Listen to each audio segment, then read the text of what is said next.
Baik Ya. teman-teman, sebelum perkuliahan dimulai di pertemuan ketujuh ini, marilah kita berdoa menurut kepercayaannya masing-masing. Berdoa dimulai.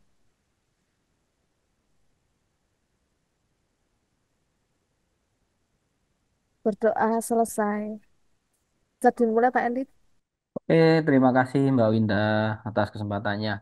Oke, teman-teman, selamat malam semuanya. Assalamualaikum warahmatullahi wabarakatuh.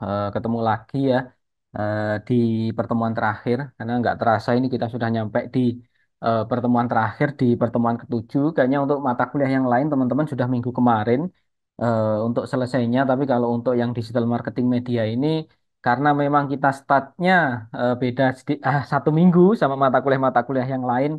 Nah, ini eh, minggu ini adalah pertemuan terakhir untuk digital marketing media. Jadi hari ini kita akan sedikit sharing aja tentang paid marketing ya. Jadi paid media marketing atau kalau istilahnya itu ya lebih dikenal teman-teman sekarang itu ads atau marketing yang berbayar. Entah itu kita pakai platform-platform seperti Google, Meta, atau influencer marketing dan lain sebagainya. Jadi sedikit banyak kita akan membahas itu sama terakhir nanti kita akan sedikit diskusi tentang UAS-nya, jadi ujian akhir semester.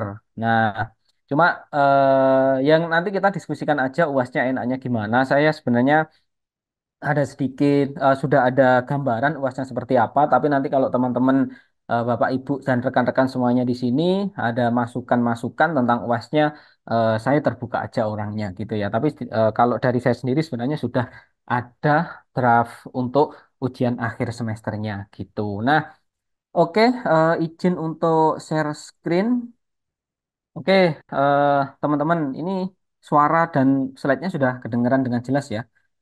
Sudah, Pak. Oke, jadi seperti yang kita sampaikan di awal, di pertemuan terakhir ini kita akan sedikit sharing tentang paid media marketing.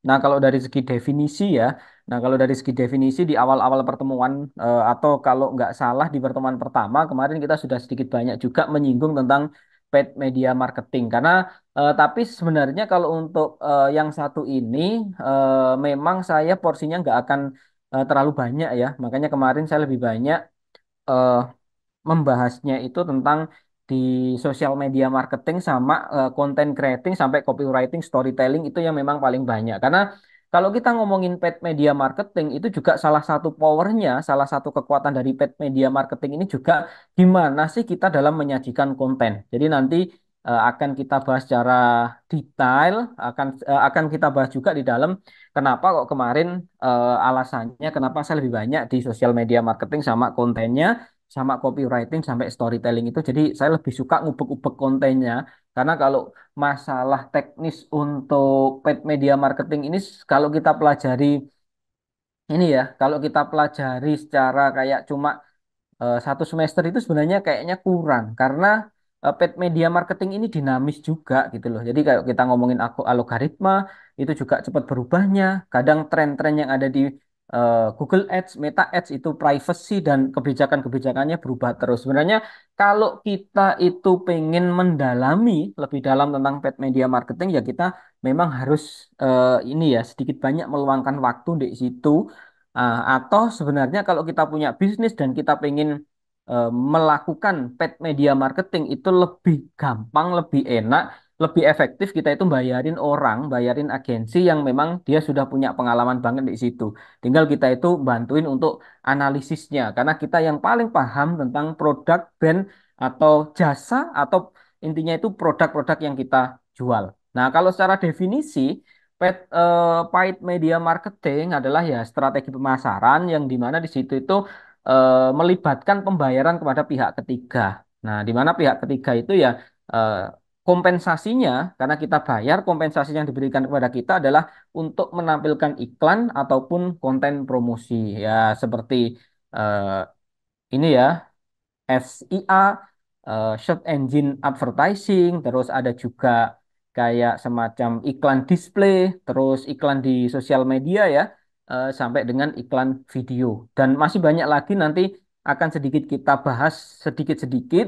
Siapa tahu nanti dari pembahasan secara ini ya, pembahasan secara sedikit-sedikit ini ada rekan-rekan di sini yang merasa, oh ternyata yang paling cocok untuk bisnis saya, ternyata yang paling cocok untuk brand saya itu adalah model paid media marketing yang satu ini. Jadi nanti bisa lebih didalami lagi karena tiap-tiap ini, tiap-tiap platform, tiap-tiap metode itu, tiap-tiap platform itu pasti ada plus minusnya, pasti ada peruntukannya sendiri-sendiri.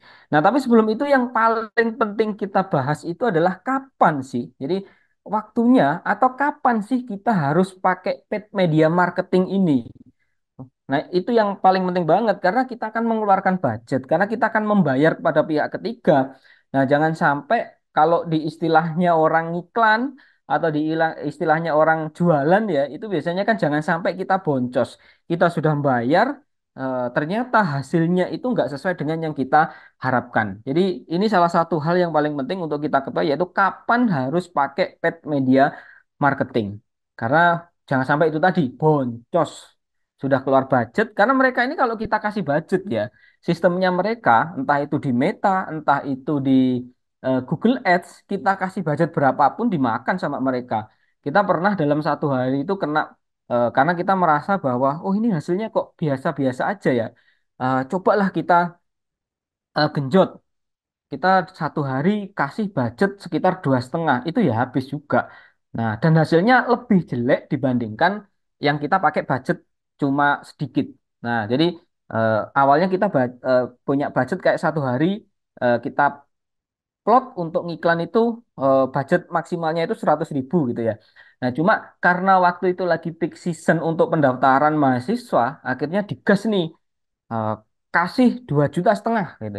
Nah, satu hari habis juga kalau limitnya nggak kita jaga dan hasilnya lebih jelek karena ternyata iklan kita itu malah nyebarnya itu nggak karu-karuan, segmentasi atau targetingnya itu nggak oke gitu. Jadi intinya yang perlu kita bahas juga bahwa kapan sih kita harus pakai paid media. Nah, salah satu yang harus diperhatikan ketika kita pengen melakukan iklan berbayar atau paid media tadi adalah kita harus sudah menata banget tuh internal kita. Jadi intinya produk kita itu sudah benar-benar siap, customer service kita itu sudah benar-benar siap.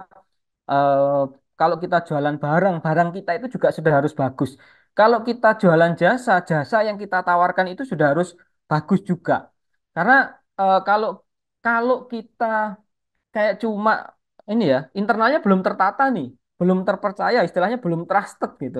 Nah, sistemnya belum jelas, produknya belum jelas, kita masih market test dan kita melakukan paid media marketing itu ya iman-iman juga gitu loh. Kalau karena gini, salah satu tujuan kita itu melakukan iklan berbayar kan mendatangkan traffic, mendatangkan leads atau mendatangkan konversi secara cepat. Karena kita bayar, maka kita kan pengen ini ya, pengen mendatangkan itu tadi traffic, leads, konversi secara cepat kepada produk kita. Nah, kalau produk kita itu nggak bagus, kalau produk kita itu atau jasa kita itu nggak oke, ya ini akan kalau dibilang itu ya agak sedikit sayang juga gitu loh. Jadi orang datang eh, pertama untuk tingkat closingnya itu kecil. Untuk tingkat closingnya itu kecil. Karena apa? Kita di iklan kan menawarkan sesuatu dengan sepersuasif mungkin, semenarik mungkin. Tapi ketika kenyataan yang kita berikan itu tidak sesuai dengan iklan atau agak jeglek kalau bahasa Jawanya itu ya. Nah, itu juga akan dampak untuk konversi ke masalah pembelian atau keputusan pembelian itu juga sangat kecil. Atau tingkat komplainnya tinggi. Atau kalau dibilang itu dia tidak akan merekomendasikan ke orang-orang sekitarnya. Makanya salah satu yang paling penting ketika kita pengen melakukan paid media itu otomatis internal kita itu harus ketata banget. Contoh kalau kita ambil contoh di yang lagi kekinian lah, yang lagi banyak di Malang itu kayaknya kafe, tempat nongkrong, tempat jualan makanan-makanan kekinian. Itu banyak banget bongkar pasang atau banyak banget kayak muncul tenggelam. Nah, banyak banget tempat-tempat viral, tapi viralnya itu mereka itu nggak diimbangi dengan kualitas makanan, nggak diimbangi dengan kualitas pelayanan. Ya akhirnya mereka viral 2 bulan, 3 bulan, setelah viralnya habis, ya udah orang nggak mau lagi ke situ karena mereka ke situ karena viral, tapi ketika dia ke situ tuh tidak mendapatkan pengalaman yang excellent, tidak mengalami pengalaman yang menyenangkan untuk dia, maka dia juga nggak akan kembali lagi, bahkan mungkin dia juga akan memberikan testimoni-testimoni jelek kepada eh, orang-orang sekitarnya. Nah, itu pentingnya kenapa tadi sebelum kita melakukan paid media marketing ya kita benar-benar harus menata, harus jagain internal internal kita. Karena ya sekarang kalau kita bilang benar-benar banyak yang ngetren nih ya. eh, Tempat makan bayar influencer akhirnya viral. Setelah viral ya kita lihat berapa bulan kemudian dia sudah ibaratnya itu tenggelam atau hilang di telan bumi ya karena efek viral itu nggak bisa long lasting kalau nggak diimbangi dengan kualitas produk yang bagus tadi. Jadi salah satu acuan kapan kita harus melakukan paid media marketing ya salah satunya itu tadi internal atau produk kita atau brand kita atau jasa kita itu memang sudah harus tertata dengan bagus karena itu tadi kalau kita garis bawahi bahwa untuk paid marketing atau iklan berbayar itu tujuannya adalah mendatangkan traffic, leads atau konversi secara tepat. Makanya kita bayar itu tadi. Nah, ada beberapa contoh paid media marketing ya. Nah, contoh ada SIA. SIA ini adalah Search Engine Advertising. Jadi ya semacam Google Ads, Bing Ads, kayak gitu. Jadi kita pakai mesin pencarian lah di situ. Terus ada juga social media advertising ya kayak TikTok Ads, Meta, ada influencer marketing. Nah, kita kemarin juga sudah sedikit banyak sudah membahas tentang influencer marketing ya, yang ada fenomena mikro dan makro influencer yang lagi marak, yang lebih banyak digemari itu mikro influencer. Kemarin kita juga sudah sedikit banyak bahas itu waktu kita ngomongin tentang sosial media marketing. Terus ada juga video advertising. Mungkin teman-teman pernah nonton YouTube, terus di situ ada iklannya itu salah satu contohnya kayak gitu. Terus display advertising. Display advertising itu contoh kalau teman-teman masuk ke suatu website, platform atau portal berita, terus waktu baca berita itu kan pasti di situ ada iklan-iklan, itu contoh display advertising. Ada juga native advertising itu ya. Ini nanti kita bahas juga native advertising ini sesuatu yang cukup unik, cukup menarik ya meskipun untuk native advertising ini salah satu ads yang cukup mahal, tapi sulit diukur gitu. Nah, mungkin kita langsung kita ini ya coba bahas satu persatu gitu ya. Kita bahas satu persatu. Nah, sedikit sharing. Yang pertama saya akan sedikit sharing tentang ini, yang SIA atau Search Engine Advertising atau iklan berbayar di mesin pencarian. Nah, ini tuh cukup efektif kalau kita gunakan untuk beberapa hal. Ya sebenarnya kalau kita ngomong ads ini kita bisa gunakan di berbagai macam tujuan ya. Jadi ada berbagai macam tujuan yang antara satu dengan yang lain itu juga kalau kita bilang itu hampir mirip-mirip, tapi mereka itu punya tingkat powerful itu di beberapa hal, di beberapa faktor gitu. Jadi misalnya kalau kita ngomong SIA, Search Engine Advertising. Nah, iklan berbayar di mesin pencarian ini salah satu yang paling powerful ini juga bisa kita gunakan contoh untuk penjualan secara langsung atau e-commerce. Jadi misalnya teman-teman di sini ada yang punya toko di Shopee, Tokopedia, Bukalapak. Nah, itu biasanya ada pilihan ada mereka kayak Tokopedia, Bukalapak, Shopee itu juga mereka itu menyediakan ads atau plat ads yang itu platform ads-nya itu kerjasama dengan eh, Google. Jadi dengan Google ini ya, dengan Google Ads eh, pakai SEA, Search Engine. Contoh biasanya akan tampil kayak gini. Kemarin saya itu cari tas anak. Jadi saya ketik di Google tas anak sekolah. Maka yang muncul di sini ya, yang muncul di paling atas itu tuh adalah rekomendasi yang bersponsor. Jadi rekomendasi tas-tas yang mereka itu dari berbagai macam platform ya, ada Shopee, ada Tokopedia, ada Bukalapak, terus ini tadi ada Blibli, ada Lazada gitu. Nah, tapi di bagian atas ini kan ada tulisannya bersponsor. Jadi ini cukup efektif karena kadang ada orang-orang yang ketika pengen membeli sesuatu itu memang rujukannya itu Google dulu. Jadi mereka ini nggak langsung lari ke marketplace atau e-commerce, tapi mereka itu juga nyari rekomendasi-rekomendasi itu di Google. Jadi Google Ads ini juga cukup efektif digunakan untuk ini ya, e-commerce yaitu untuk menampilkan produk dan promosi langsung di hasil pencarian untuk membeli ini ya, untuk menarik pembeli potensial. Jadi cukup cukup oke juga ini. Nah, Google Ads ini. Yang penting kita keywordnya pinter. Jadi sementing kalau di Google Ads ini kita mainan keywordnya pinter supaya efektif. Terus bisa juga untuk ini brand awareness. Jadi ini juga cukup powerful banget untuk brand awareness ya. Contoh ini beberapa waktu lalu saya nge-screenshot ini. Nah, saya ngetik di Google Search Engine-nya itu, saya ngetik keyword kampus swasta terbaik di Malang. Nah, maka di situ di pencarian itu akan muncul beberapa ini ya, beberapa tampilan-tampilan yang dimana di situ itu menampilkan Institut Asia. Nah, karena memang kita main Google Ads juga dan di Google Ads kita itu pakai keyword ini kampus swasta terbaik di Malang, kampus swasta Malang, kampus swasta pilihan Malang. Jadi kita memang pakai pakai keyword-keyword ini. Jadi ketika ada orang yang ngetik keyword kampus swasta terbaik di Malang, pendaftaran kampus swasta Malang, kuliah online di Malang itu biasanya kita juga akan cukup muncul. Ya meskipun nggak selalu muncul sih karena di sini kita rebutan dengan kampus-kampus lain untuk keywordnya. Jadi kadang nih kita eh, untuk biddingnya atau pembayarannya ya kayak di minggu ini kita bayar segini itu sudah cukup untuk menampilkan ini di atas. Tapi ketika ada kampus lain yang pakai keyword serupa yang dia berani bayar lebih mahal, maka nanti Asia akan lebih turun ke bawah.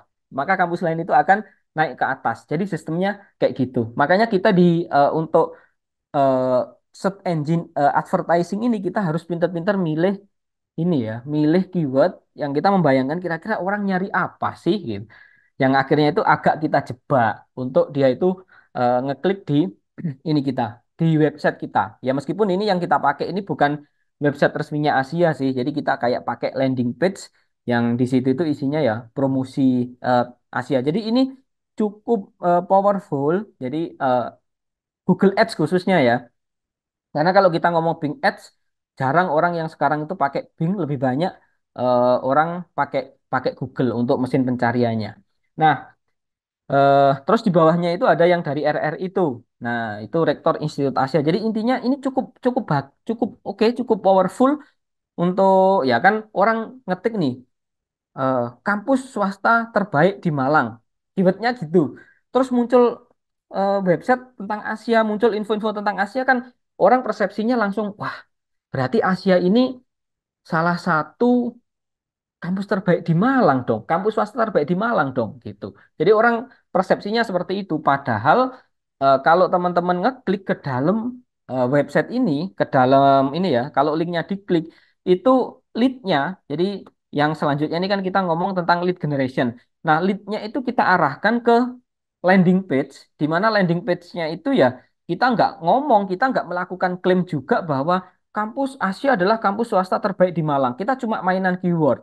Tapi ketika orang sudah masuk, maka di situ kita sajikan informasi tentang ya promo Asia lah. Contoh di awal tadi kita sajikan informasi tentang 5 gelar S1 dan S2 di Institut Asia Malang masuk kategori. Jadi ini isinya itu adalah bahasa-bahasa promosi, teman-teman. Ntar izin minum sebentar sambil lihat ini ya. Jadi isinya kayak gini.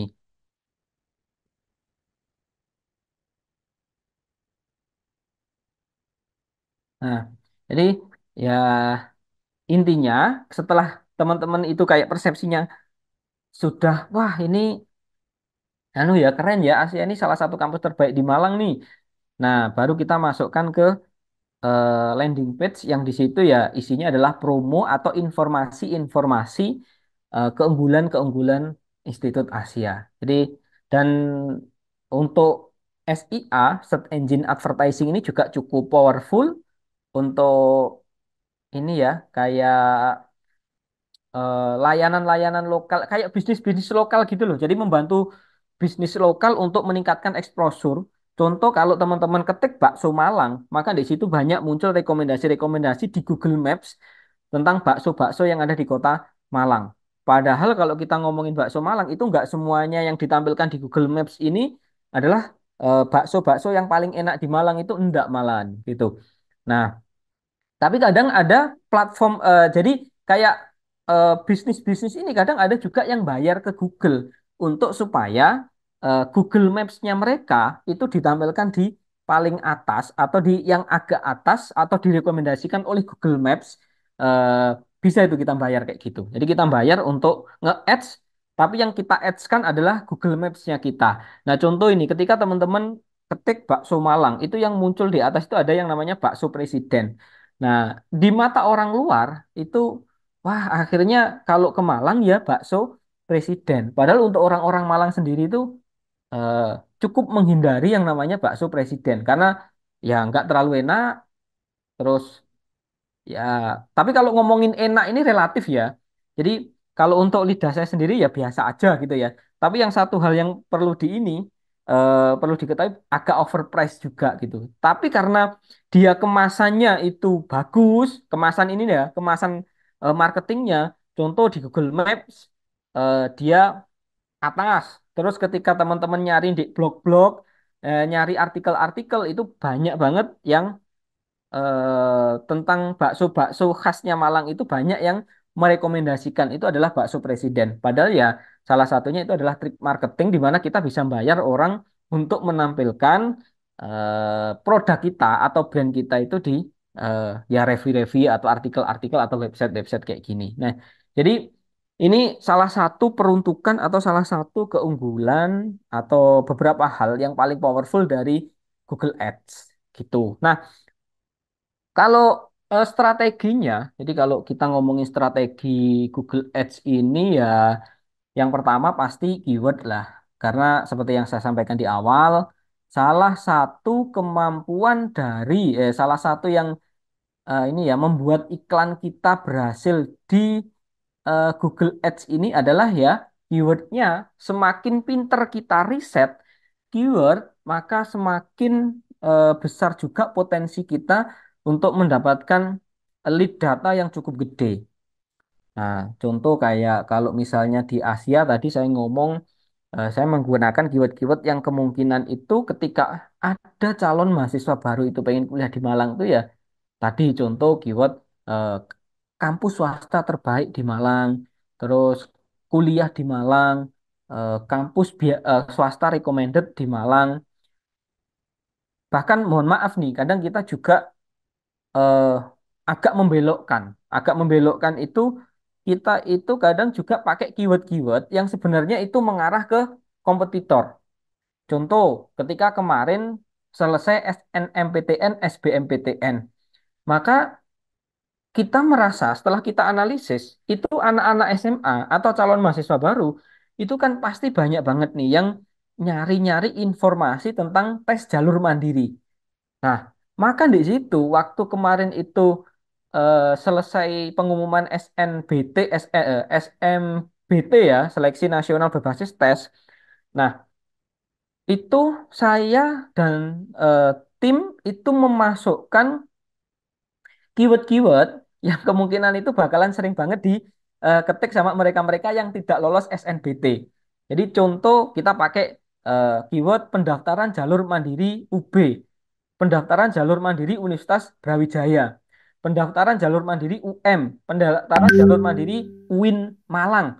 Jadi kita masukkan di iklan kita itu keyword-keyword itu supaya apa? Anak-anak kalau nyari eh, pakai keyword itu mereka itu nyasar ke landing page kita terus baca-baca tentang Asia terus ya kita harapannya itu eh, mereka itu langsung ya dari sekian banyak yang datang itu ya siapa tahu gitu ya karena ini sebenarnya adalah ya kalau kita bilang ini strategi ini tuh nggak terlalu efektif, tapi tetap kadang ada tuh orang-orang yang nyasar yang awalnya itu cuma karena nyasar, terus lihat-lihat kita akhirnya jadi tertarik dan jadi masuk itu ada gitu ya. Meskipun tingkat closingnya untuk keyword-keyword yang agak sedikit tidak relevan ini ya tingkat closingnya nggak terlalu tinggi tapi tetap kita pakai karena di situ tetap ada peluang gitu ya. Nah, jadi salah satu yang paling penting untuk Google Ads ini adalah riset keyword itu tadi. Nah, yang kedua adalah kata kunci. Kata kunci yang sering dilakukan, yang sering dipakai pesaing di pasar itu apa gitu. Jadi itu juga perlu kita ini kan, perlu kita mapping juga sama kalau long tail keyword itu adalah kata kunci yang cukup panjang dan spesifik. Nah, itu biasanya ada kan orang-orang yang biasanya kalau ngetik di Google Search atau nyari pencarian Google itu mereka ngetiknya spesifik banget. Jadi kadang kita juga pakai eh, kata-kata kata-kata yang cukup spesifik. Contoh kayak kuliah jurusan DKV paling murah di Malang. Kayak gitu, paling murah, bukan paling murah sih kuliah jurusan DKV dengan biaya terjangkau di Malang. Nah, kadang kan ada orang-orang yang ngetiknya tuh kayak gitu. Nah, ini juga cukup efektif strategi ini karena ini bisa mengurangi biaya per klik. Karena semakin relevan kata kunci kita, maka biaya yang kita keluarkan itu juga akan semakin semakin ini ya, semakin murah. Nah, setelah kita riset keyword, setelah kita ini keyword kita ini sudah powerful banget nih. Nah, salah satu yang harus dilakukan juga adalah buat konten iklan yang menarik. Jadi kembali lagi ke konten. Seperti yang saya sampaikan di awal, eh, dan kenapa kemarin kita lebih banyak belajar tentang konten, karena ketika orang sudah klik nih, udah keywordnya udah sesuai dengan yang mereka cari, sudah ngeklik, sudah masuk ke website kita. Tapi kalau tampilan website kita, iklan kita itu nggak menarik, orang-orang juga nggak akan istilahnya closingnya atau konversinya menjadi pembelian atau keputusan pembelian itu juga kecil. Makanya salah satu yang harus kita lakukan di situ adalah membuat konten iklan yang menarik, mulai dari landing page-nya, copywriting-nya, gitu. Jadi kalau kita agak kembali ke atas, jadi eh, contoh kita ya berusaha membuat semenarik mungkin. Contoh nih kita di Asia landing page-nya langsung hook-nya pakai 5 gelar S1 dan S2 di Institut Asia Malang masuk kategori 5 besar lulusan yang paling banyak dicari di dunia karir kayak gitu. Jadi kita pakai pakai hook lah kalau bahasa kontennya gitu. Terus mulai dari desain, mulai dari layouting ini juga kita sesuaikan banget foto-foto ini ada Bu Rektor supaya menarik karena brandingnya Bu Rektor ini juga masih cukup oke dengan backgroundnya beliaunya yang lulusan Harvard kayak gitu. Nah ini pernah di kantor staf presiden ini juga masih eh, cukup menarik backgroundnya beliau ini untuk kita kita jual. Baru kita ngomongin tentang jurusan-jurusan. Jadi untuk video, untuk konten, untuk landing page-nya itu juga harus kita tata sedemikian rupa mulai dari judul yang menarik dan relevan dengan keyword tadi ya. Jadi kalau kita ngomongin tentang kuliah ya tetap untuk konten judulnya menarik dan relevan juga dengan keyword-keyword yang kita pakai. Terus deskripsinya juga informatif, jelas dan singkat, nggak usah panjang-panjang karena kalau kita ngomong iklan ya untuk ukuran ya kita biasanya pakai landing page itu. Jadi kita nggak langsung pakai website karena kalau website itu nanti kepanjangan terlalu banyak pilihan. Jadi makanya kita pakai landing page yang tidak tergabung dengan website supaya itu tadi nggak terlalu panjang. Nah, dan pastinya ada call to action dong. Jadi call to action itu juga penting. Terus ada beberapa hal lain, contoh penentuan target, ya mulai dari geografisnya. Kalau kita contoh targetnya beda-beda nih. Untuk yang kelas offline kita lebih banyak targetingnya Jawa Timur. Tapi kalau untuk yang kelas-kelas online kayak teman-teman ini itu biasanya kita juga banyak targeting kita itu yang nggak cuma Jawa Timur tapi kita nyebar kayak sampai daerah Timur, NTT, terus Jakarta. Ya intinya kita nyebar banget lah. Jambi, Kalimantan, kita sebar ke daerah-daerah yang kemungkinan untuk teman-teman datang ke Malang itu ya ada, tapi ya nggak terlalu gede gitu loh. Jadi kayak kayak gitu. Tapi kalau untuk yang kelas offline, targetingnya mulai dari geografis dan lain-lain itu biasanya kita eh, kita set untuk yang Jawa Timur dan sekitarnya. Jadi itu terus kontrol anggaran ini juga penting karena di situ itu juga banyak banget pilihan-pilihan ya. Jadi kayak kita mau pakai cost per klik atau CPM atau cost per acquisition. Jadi itu juga juga penting. Nanti di situ ada pilihan-pilihannya. Kita mau pakai pakai yang mana gitu ya. Nah, kalau kalau saya lebih suka biasanya cost per klik. Jadi kenapa kok saya suka banget cost per klik ya? Karena saya cuma bayar ketika ada orang yang ngeklik iklan iklan saya kayak gitu. Jadi kayak menurut saya itu lebih efektif dan ketika kita pakai di Asia pun juga cukup cukup ini ya. Jadi intinya kan kita nggak bayar kalau nggak ada orang yang ngeklik. Tapi biasanya masing-masing mode masing-masing bisnis itu beda-beda gitu. Nah, kalau di Asia sendiri kayak gitu, teman-teman. Nah, optimasi landing page tadi sudah tak perlihatkan juga. Itu contoh tadi landing page-nya Institut Asia Malang dan tentunya adalah yang selanjutnya adalah monitoring dan evaluasi. Jadi itu contoh iklan berbayar yang pertama yaitu SIA. Kenapa kok saya taruh paling atas? Karena itu salah satu yang ketika kita trial and error, ketika kita nyobain berbagai macam ads, ini salah satu yang paling powerful ketika saya gunakan di Asia. Jadi contoh tahun 2022 itu dari Google Ads ini kita dapat mahasiswa itu sekitar 100 eh, mahasiswa baru ya yang pure kita dari nge-ads Google ini kita dapatnya sekitar 120 berapa gitu. Sekitar 120 sekian lah. Saya pastinya eh, lupa tapi sekitar 120-an lebih dikit. Nah, itu nah ketika kita nyobain di Meta, TikTok itu hasilnya tidak sebagus sebagus itu. Makanya sampai sekarang yang rutin kita pakai untuk nah ini yang iklan untuk paid media, paid media yang Institut Asia untuk pendaftaran mahasiswa baru adalah Google Ads. Nah, selain Google Ads, kita juga beberapa kali pakai ini ya sosial media advertising juga. Nah, selain itu di salah satu hal yang paling penting banget juga ya, tadi keyword, terus konten yang menarik dan lain-lain. Tapi setelah kita optimasi ini itu juga ada salah satu hal yang paling menarik, yang paling harus teman-teman siapkan juga adalah kemampuan dari customer service-nya kita. Jadi kita sudah ngiklan nih, sudah ada orang yang masuk ke landing page kita. Nah, biasanya mereka setelah lihat landing page itu tuh nggak langsung loh, langsung kayak, wah aku yakin pengen daftar ini. Nah, karena fungsinya landing page ini sebenarnya kan masih juga membuat mereka tertarik nih. Nah, setelah tertarik, baca-baca informasi tentang produk kita, misalnya kita jualan seminar ya seminar-seminar, misalnya kita jualan produk ya produk, tapi salah satu hal yang perlu dipersiapkan dan harus benar-benar diperhatikan adalah customer service. Entah itu yang telepon atau yang WA.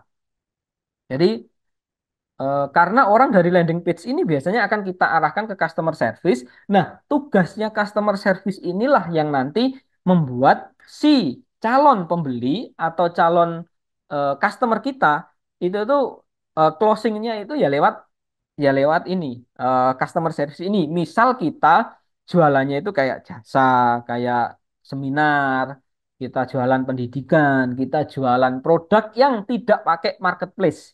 Jadi yang jualan produk tapi tidak pakai marketplace seperti Tokopedia, Bukalapak, Shopee kayak gitu. Jadi itu salah satu poin penting yang harus diperhatikan adalah customer service. Contoh kemarin waktu kita nge-ads itu sempat kayak ketika sudah nemu formulanya nih ya, nembaknya sudah pas. Nah, ini tuh sampai customer service-nya kita kualan ya kita stop otomatis. Karena eman-eman kita sudah keluar duit, kita sudah keluar budget, eh, tapi ketika banyak data yang masuk tidak terlayani dengan bagus, itu akan sia-sia. Karena kalau kita ngomongin dunia internet, misal kita lagi ngetik nih, eh, eh, tentang suatu produk. Misalnya nih kopi lah, kita ngomong kopi. Kopi eh, paling enak, kopi robusta aman untuk lambung, misalnya kayak gitu. Terus di situ ada muncul sebuah landing page yang dia di situ jualan tentang kopi yang aman untuk lambung dengan bla bla bla bla bla bla dengan bahasa-bahasa promosi mereka yang semenarik mungkin. Nah, orang sudah baca nih, tek tek tek tek tek sudah baca produknya, sudah baca keunggulannya, akhirnya dia menghubungi customer service. Mbak, saya mau beli produk ini, tapi ketika nggak dibales-bales, mungkin dalam hitungan 5 menit, bahkan nggak sampai 5 menit mungkin. Nah, itu dia juga nyari informasi lain. Mungkin dia ngeklik juga website serupa yang produknya itu adalah produknya orang orang lain.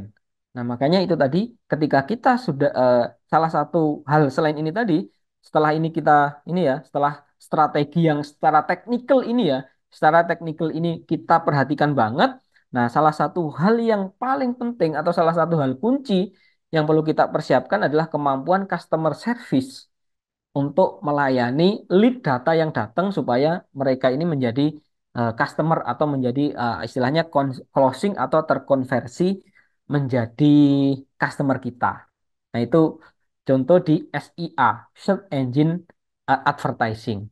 Nah, yang kedua, beberapa kali saya juga pakai ini sosial media advertising atau ads, sosial media ads lah. Nah, yang dulu sering kita pakai itu Meta. Nah, cuma sudah 2 tahun terakhir saya nggak terlalu pakai Meta. Ya pakai Meta itu kalau ada event-event aja atau ada sesuatu yang penting atau ada hal-hal atau konten-konten yang menurut kita itu bisa meningkatkan brand awareness-nya Institut Asia. Jadi itu kita sesekali nge-ads. Tapi bisa dibilang jarang banget kita nge-ads. Bahkan salah satu tujuan kita itu bukan lagi untuk memperoleh data, tapi adalah untuk meningkatkan brand awareness. Jadi kemarin saya juga nyoba TikTok. TikTok pun juga sama. Sementara ini untuk produk-produk yang untuk pengambilan keputusannya itu agak lama, ini kurang kurang kurang cocok. Tapi ada teman-teman saya juga yang jualannya itu produk-produk yang receh, yang remeh, itu ternyata cukup powerful juga pakai Meta Ads. Jadi mereka ini jualan kayak semacam silikon untuk ban, terus kayak jualan-jualan eh kayak bukan dempul siapa namanya ya kompon. Jadi alat-alat otomotif atau aksesoris-aksesoris otomotif untuk mobil ini mereka masih cukup laris juga gitu. Jadi memang kalau saya bilang untuk produk-produk yang kayak jasa gitu ya, terutama di pendidikan ini sosial media advertising ini kalau kita mengharapkan penjualan itu agak agak sulit. Tapi kalau untuk produk-produk sing murah-murah, yang murah-murah entah itu elektronika, terus entah itu kayak semacam itu tadi yang saya ceritakan ya, produk-produk otomotif kayak silikon, sampo mobil, terus kayak kompon-kompon yang ala-ala itu ya, yang sebenarnya harganya murah banget, tapi ketika sudah masuk di ads, di Meta, di Instagram atau TikTok itu harganya jadi mahal mahal banget gitu. Jadi itu masih masih sedikit cocok sih. Ya meskipun nanti ada minusnya juga, saya sedikit cerita juga nanti minusnya. Nah, kalau kita ngomongin sosial media advertising, khususnya nih di industri jasa gitu ya, industri jasa itu memang eh, kalau kita bilang salah satu fungsinya, salah satu hal yang cukup powerful digunakan dari sosial media advertising ini satu adalah untuk meningkatkan brand awareness. Jadi meningkatkan kesadaran merek dengan menampilkan konten-konten yang wow, yang membuat orang itu wah keren yo gitu kepada audiens yang luas. Jadi lebih powerful di situ. Yang kedua adalah customer engagement. Ya karena ini sosial media bisa interaksi secara langsung beda dengan Google Ads tadi ya. Nah, ini ya tentunya meningkatkan interaksi dari konten-konten yang kita lempar ini harapannya salah satunya pelanggan kita ajak untuk melakukan interaksi melalui komen, kadang juga kita bikinkan polling, kadang ada kuis, kadang ada challenge atau video interaktif yang ya di situ untuk meningkatkan customer engagement. Jadi itu. Nah, kalau untuk lead generasi ya, kalau untuk lead ya, lead data atau lead ke penjualan ya itu tadi seperti yang saya sampaikan di awal, untuk produk-produk tertentu cukup oke. Tapi kalau untuk seperti di Asia sendiri, itu beberapa kali kita nyobain berbagai macam formula untuk Meta dan TikTok Ads, itu masih belum nemu formula yang kayak langsung orang itu mau beli. Ya karena eh, kalau kalau kita ini ya, analogikan, kalau kita analogikan tuh kurang lebih kayak gini. Jadi ketika saya pakai Google Ads, itu analoginya Google Ads itu kayak semacam mall atau pusat perbelanjaan. Nah, sedangkan TikTok Ads atau Meta Ads itu tuh kayak ketika saya itu jadi sales door to door. Nah, contohnya gini, ketika ada orang yang nyari sesuatu di Google, berarti orang itu kan sudah punya keinginan, sudah punya interest terhadap suatu produk. Jadi kalau dalam dunia nyatanya itu kayak kadang aku nih sudah pengen punya barang ini, tapi eh aku sudah pengen punya barang ini. Nah, akhirnya saya itu nyari barang ini tuh ke mall, ke pusat perbelanjaan. Nah, dari sekian banyak yang ditampilkan itu, yang di mall itu kan banyak banget nih. Misalnya saya cari sepatu. Nah, toko sepatu di mall itu kan banyak. Tapi paling tidak, saya kan sudah punya keinginan dulu. Nah, tinggal si pemilik toko sepatu ini gimana caranya sih menyajikan brandnya, menyajikan tokonya itu semenarik mungkin. Nah, itu kalau kita main di Google Ads. Kalau kita main di Meta Ads, itu tuh seakan-akan kita itu kayak sales door to door. Jadi ketika ada orang, ya kita nggak tahu, orangnya. Meskipun ya kita bisa mapping mereka berdasarkan kayak demografi, berdasarkan behaviornya mereka, atau psikografinya mereka atau kebiasaan mereka di sosial media. Tapi ya belum tentu orang yang terbiasa lihat hal-hal seperti itu. Misalnya nonton-nonton sepatu. Nah, belum tentu juga orang itu sebenarnya pengen beli sepatu. Nah, seakan-akan jadi kayak kita itu kalau main di Meta Ads, Google Ads itu kayak kita sales door to door. Ada kita punya produk, kita sudah mengemas produk kita semenarik mungkin. Jadi dan kita menawarkan produk itu dari satu tempat ke tempat yang lain. Nah, gimana caranya kita itu dari tempat ke tempat ini kita itu bisa melakukan proses yang membuat orang itu akhirnya tertarik dan mau beli produk kita. Dari awalnya yang mereka itu belum terlalu punya keinginan untuk membeli produk kita. Nah, contoh kalau kita ngomong kampus lah, kalau kita ngomong kampus Asia, nah itu tadi kalau kita analogikan kan barang. Nah, kalau contoh kita analogikan kampus, nah orang-orang yang pergi ke Google Ads itu kan pasti mereka-mereka yang nyari misalnya kuliah online di Malang. Nah, orang ngetik ini di Google, berarti orang ini kan sudah punya keinginan untuk aku pengen kuliah online. Nah, tinggal di Google itu kan muncul banyak nih pilihan kuliah online nih. Kuliah-kuliah online, kuliah online, kuliah online. Nah, salah satunya kan Asia. Nah, makanya di situ gimana caranya Asia itu menyajikan konten atau iklan semenarik mungkin. Tapi paling enggak orang yang datang ke konten atau ke iklan itu orang yang sudah punya ketertarikan, orang yang sudah punya keinginan untuk kuliah online. Beda dengan TikTok atau Meta Ads. Kita punya S1 online nih atau S1 hybrid. Nah, karena eh, sistemnya itu TikTok dan Meta Ads ini nyebar kayak gini. Nah, ya kita itu nembaki orang itu dengan demografi, dengan usia.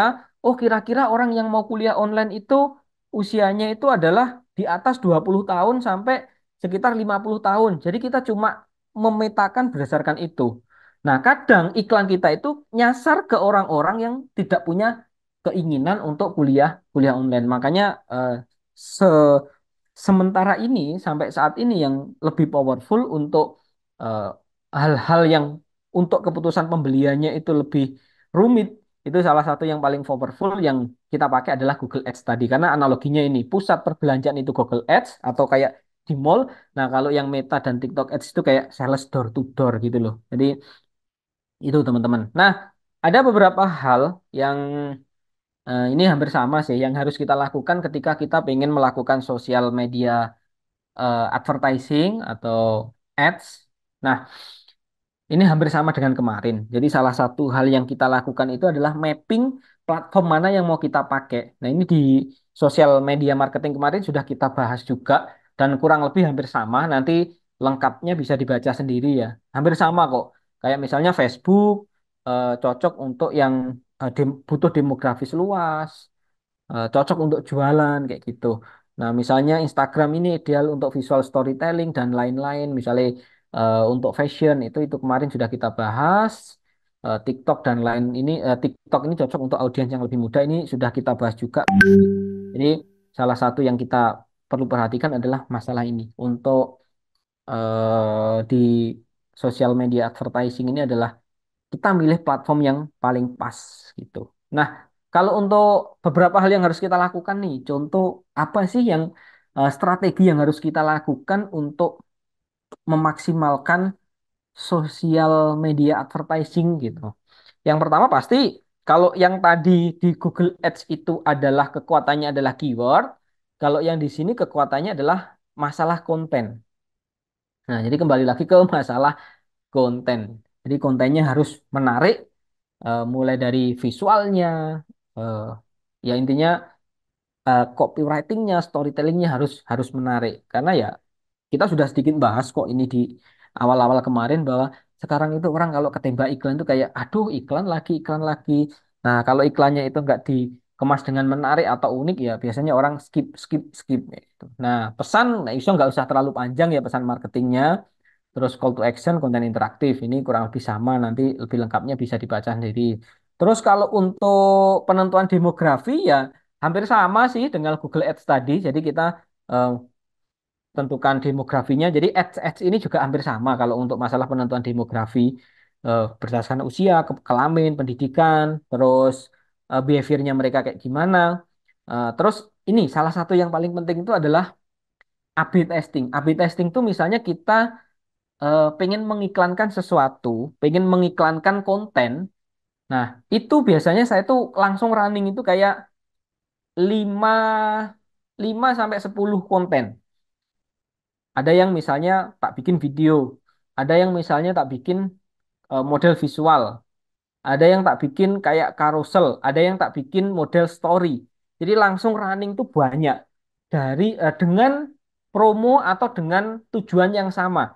Nah, dari banyak iklan yang kita lempar ini, nanti kan kelihatan nih analisisnya. Mana yang paling bagus. Jadi mana yang paling bagus dari yang banyak kita lempar tadi. Nah, di situ baru kita lakukan optimasi nih. Oh, ternyata untuk event ini, untuk konten ini yang paling powerful tuh yang kita lempar dengan format visual foto misalnya atau gambar. Nah, itu maka yang lain kita take down iklannya. Yang kita suntik budget lebih gede itu adalah yang paling powerful tadi.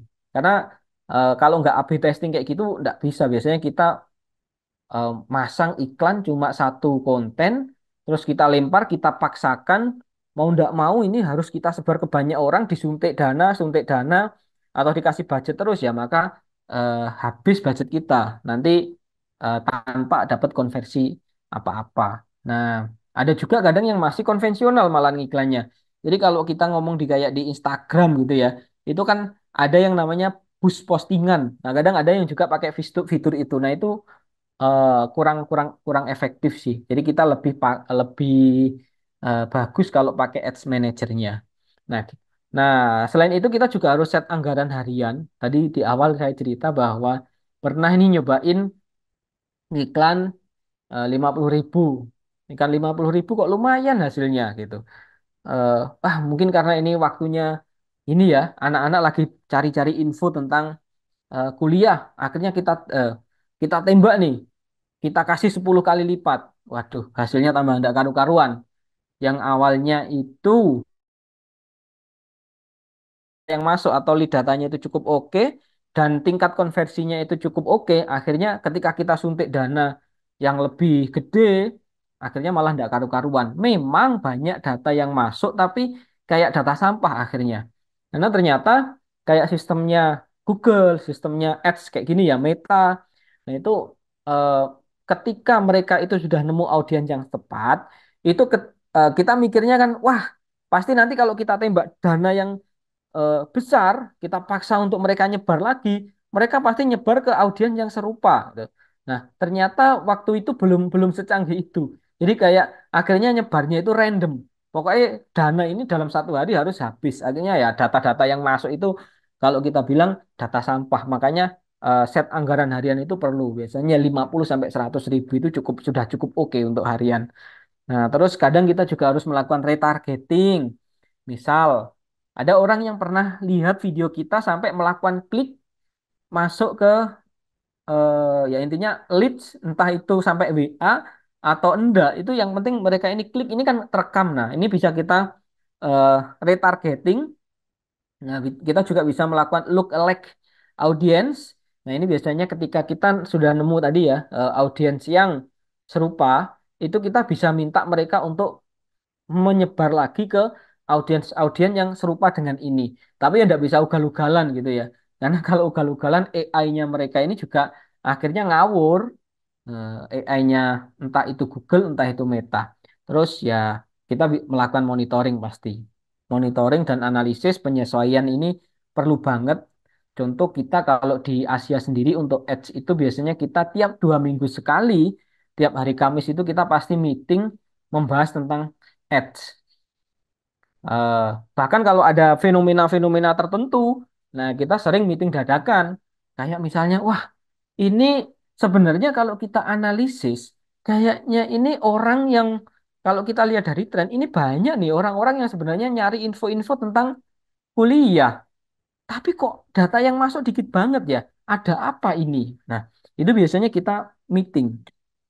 Apakah karena keywordnya kita nggak cocok atau karena ada kebijakan privacy baru, algoritmanya mereka berubah, biasanya gitu kita akan meeting dan meeting untuk ini. Tapi kalau memang masih jalan, kita biasanya kayak setiap 2 minggu sekali itu juga pasti akan meeting untuk ngobrolin tentang ini tadi ads. Karena eh, mereka itu dinamis, mereka itu bergerak terus. Jadi kalau kita nggak update, kita nggak lihatin, kita nggak pantau terus itu ya, ya istilahnya budget kita eman, boncos nanti. Nah, ini di dua yang pertama. Pertama yang saya bahas ini adalah yang paling sering kita pakai, yaitu di Google Ads sama Meta. Nah, kalau Meta ini juga salah satunya teman saya itu, nah ini kembali lagi cerita ke masalah ini tadi. Kenapa kok saya jadi teringat sebuah fenomena ya. Jadi kenapa kok tadi saya ngomong kalau kita pasang ads atau kita pakai paid media marketing itu internal kita, produk kita atau barang kita itu tuh harus bagus banget. Nah, eh, contoh tadi saya sempat cerita tentang teman saya yang jualan barang-barang otomotif tadi ya, kayak kompon, kayak silikon, terus kayak sampo-sampo mobil itu ya. Nah, ternyata eh, karena sebenarnya produk yang dijual ini kalau kualitasnya itu ya nggak terlalu bagus. Tapi eh, karena main ads, otomatis harga ini kan dinaikkan banget nih sama mereka. Jadi kayak misalnya ada teman saya ini kayak beli kompon. Kompon untuk mobil ini sebenarnya satu kotak itu harganya kayak cuma sekitar 500 kayak sekitar 50.000 aja. Tapi ketika mereka jual lewat Meta Ads, itu dia jual karena untuk menutupi budget iklan ya, untuk menutupi budget iklan dan untuk dapat margin yang cukup gede, rata-rata itu minimal dijualnya itu 120.000 sampai 150.000. Jadi mereka itu ambil untung antara eh, 100 sampai 150 sampai 200% untuk nutupi budget iklan, untuk nutupin budget tes-tesnya itu tadi. Nah, ya awal-awal rame gitu ya. Karena mereka memang keluar budget cukup gede. Ada yang satu satu bulan itu budget untuk iklan di Meta itu sampai 500 juta lebih itu ada. Nah, tapi minusnya adalah karena produknya ini tidak bagus, ya rata-rata orang yang beli produk itu ya cuma sekali beli. Bahkan ya mohon maaf kalau saya bilang ada sedikit ya kalau kita bilang itu customer itu rodok agak merasa tertipu lah. Kita bilang kayak gitu. Karena harga 50.000 dinaikkan jadi minimal 120 kan. Nah, dan kualitas produknya nggak bagus. Ya akhirnya teman saya ini harus kejar-kejaran nge-ads cari produk lain. Jadi misalnya sekarang jualan kompon dengan merek ini di ads dapat duit. Nah, duitnya ini sudah tidak lagi dipakai untuk beli produk serupa, tapi dibelikan misalnya sampo mobil. Nah, akhirnya bulan depan dia jualan 1 bulan sampo mobil. Nah, tapi kan kemungkinan orang beli untuk sampo mobil ini kecil untuk repeat order. Nah, akhirnya bulan depannya lagi dia cari produk lain terus. Jadi gitu terus akhirnya sampai sekarang itu menyerah. Aduh, kayaknya ini nggak oke kalau diterusin. Aku cuma kejar-kejaran produk terus dan akhirnya sekarang sudah kehabisan kira-kira produk apa yang mau dijual lagi sama dia. Nah, akhirnya dia lebih banyak jualan pariwisata gitu. Nah, jadi jualan-jualan paket-paket wisata kayak gitu. Jadi itu contoh salah satu pengalaman teman saya yang eh, dia sudah keluar budget cukup gede. Tapi kayak ya akhirnya cuma dapat penjualan aja, brandingnya itu nggak dapat gara-gara produk dia itu nggak oke. Jadi orang itu cuma mau cuma mau beli sekali tok gitu. Jadi itu makanya tadi saya ngomong kapan kok kita harus melakukan ads, kapan kita harus ngiklan. Nah, itu salah satunya adalah ketika internal atau produk kita atau sistem kita atau jasa kita itu sudah bagus. Banyak kasus contoh-contohnya kok yang kita sudah eh, contoh-contoh yang istilahnya kalau produk kita nggak bagus, ads-nya itu jadi eman gitu. Nah, yang ketiga, ini akhir-akhir ini juga kita pakai ya influencer marketing. Nah, kemarin kita juga sudah sedikit banyak membahas tentang influencer, makro influencer dan mikro influencer. Nah, influencer ini sekarang juga cukup oke ya untuk influencer marketing atau influencer advertising ini cukup oke juga kita pakai, terutama kalau kita itu mau trust building. Jadi kita pengen membangun kepercayaan eh, otoritas atau kredibilitas. Nah, di niche tertentu atau di segmen tertentu ini cukup cukup menarik juga gitu.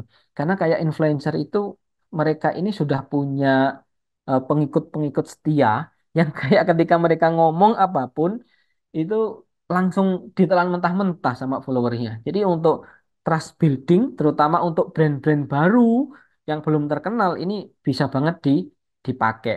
Terus influencer marketing ini juga cukup bagus untuk launching ya, launch campaign atau pen- peluncuran produk-produk terbaru. Jadi biasanya ini juga sering pakai influencer-influencer kayak gini.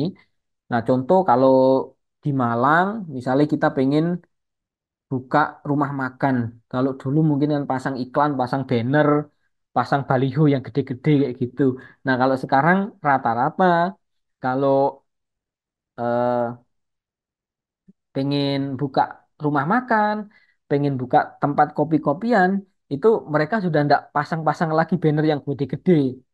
Ya, kalaupun pasang nggak sebanyak dulu. Nah, lebih banyak mereka ini ngundangi influencer-influencer, terutama kalau ya nice-nya makanan, ya influencer yang di bidang makanan, yang biasa review-review makanan. Kadang saya aja yang sering reviewnya gadget aja sering di DM kok, Kak mau nyoba tes produk kita gitu ya, free, barter konten aja kayak gitu. Karena ya ini untuk launching produk baru atau campaign ini cukup cukup oke juga.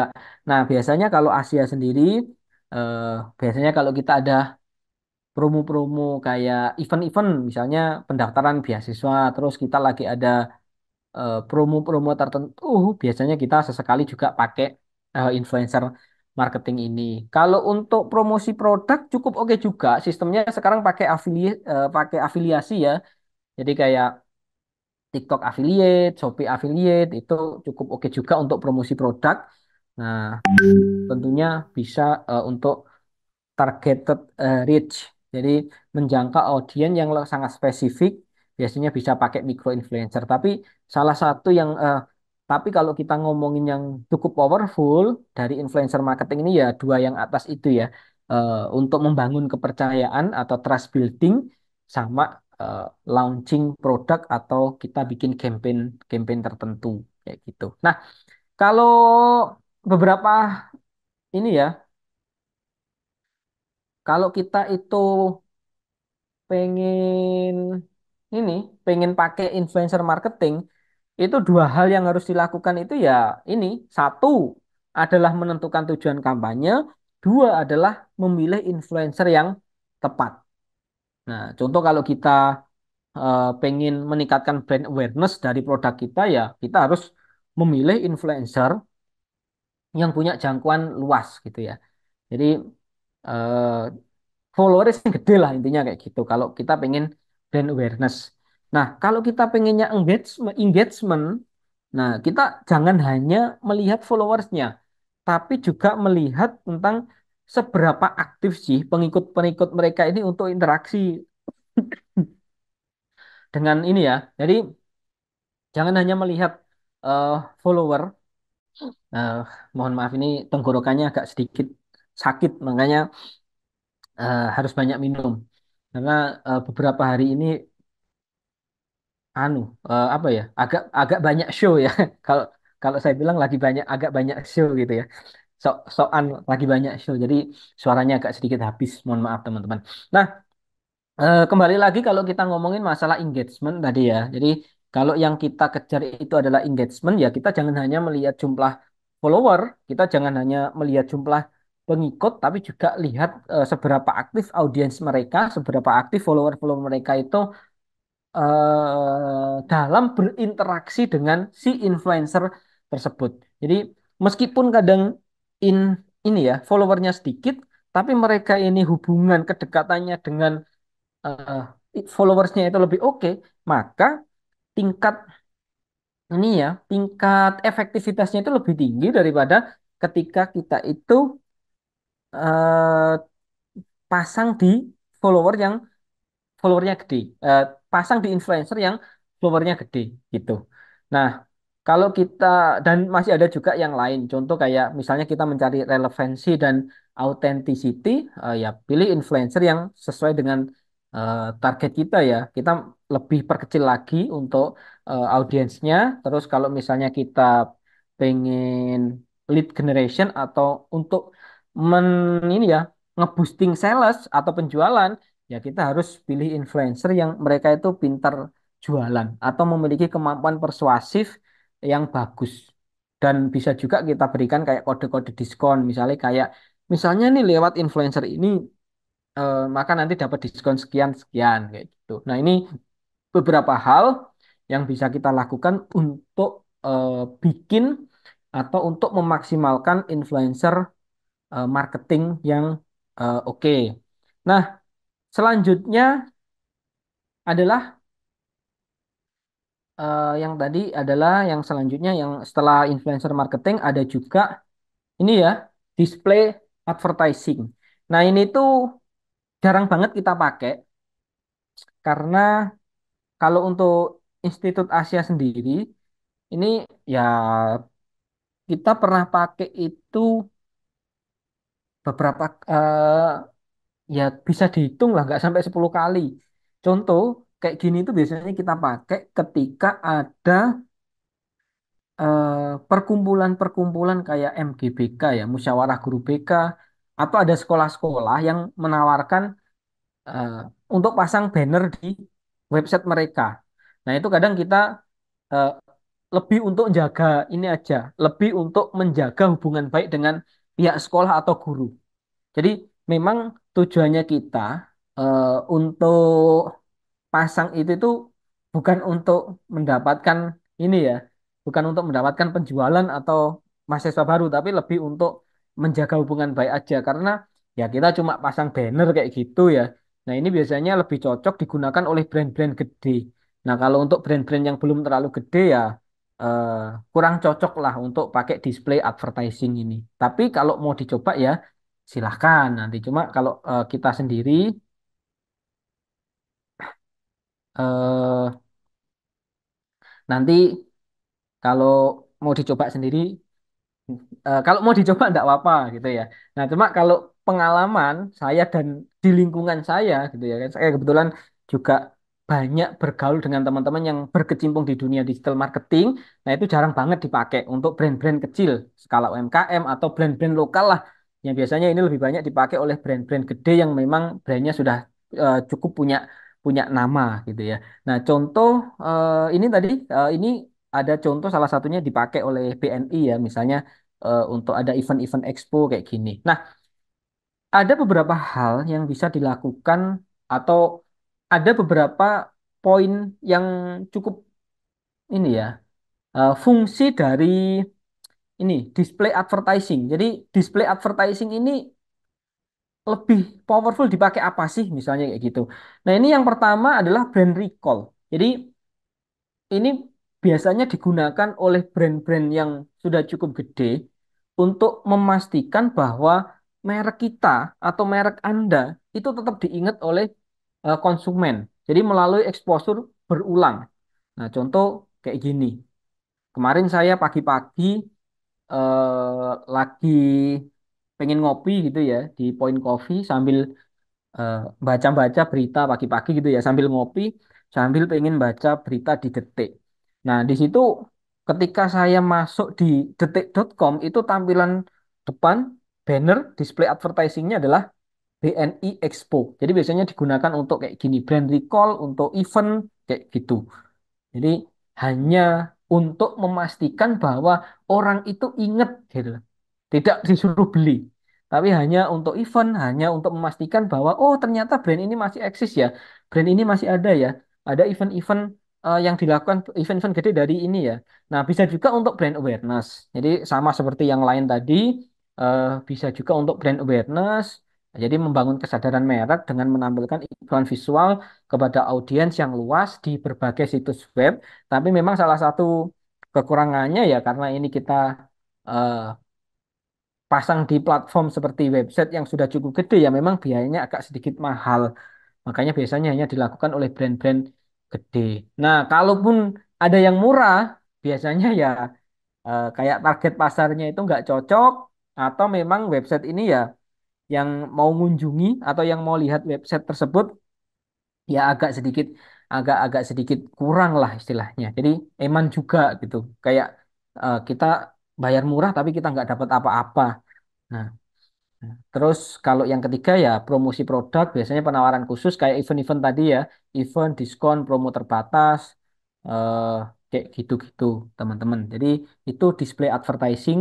Jujur kalau kita sendiri di Asia itu ya itu tadi jarang banget pakai dan ya teman-teman saya yang punya bisnis atau berkecimpung di dunia digital marketing pun jarang yang pakai ini. Tapi ya sesekali kalau mau pakai ya nggak apa-apa dicoba. Itu siapa tahu ini cocok untuk brandnya teman-teman. Mungkin ada yang punya brand properti, perumahan yang cukup gede. Nah, biasanya bolehlah pasang di situs-situs iklan, situs-situs berita. Biasanya orang-orang yang baca berita-berita itu kan orang-orang eksekutif muda, orang-orang yang memang dari segi finansialnya oke. Nah, siapa tahu nanti bisa bisa sesuai dengan target itu.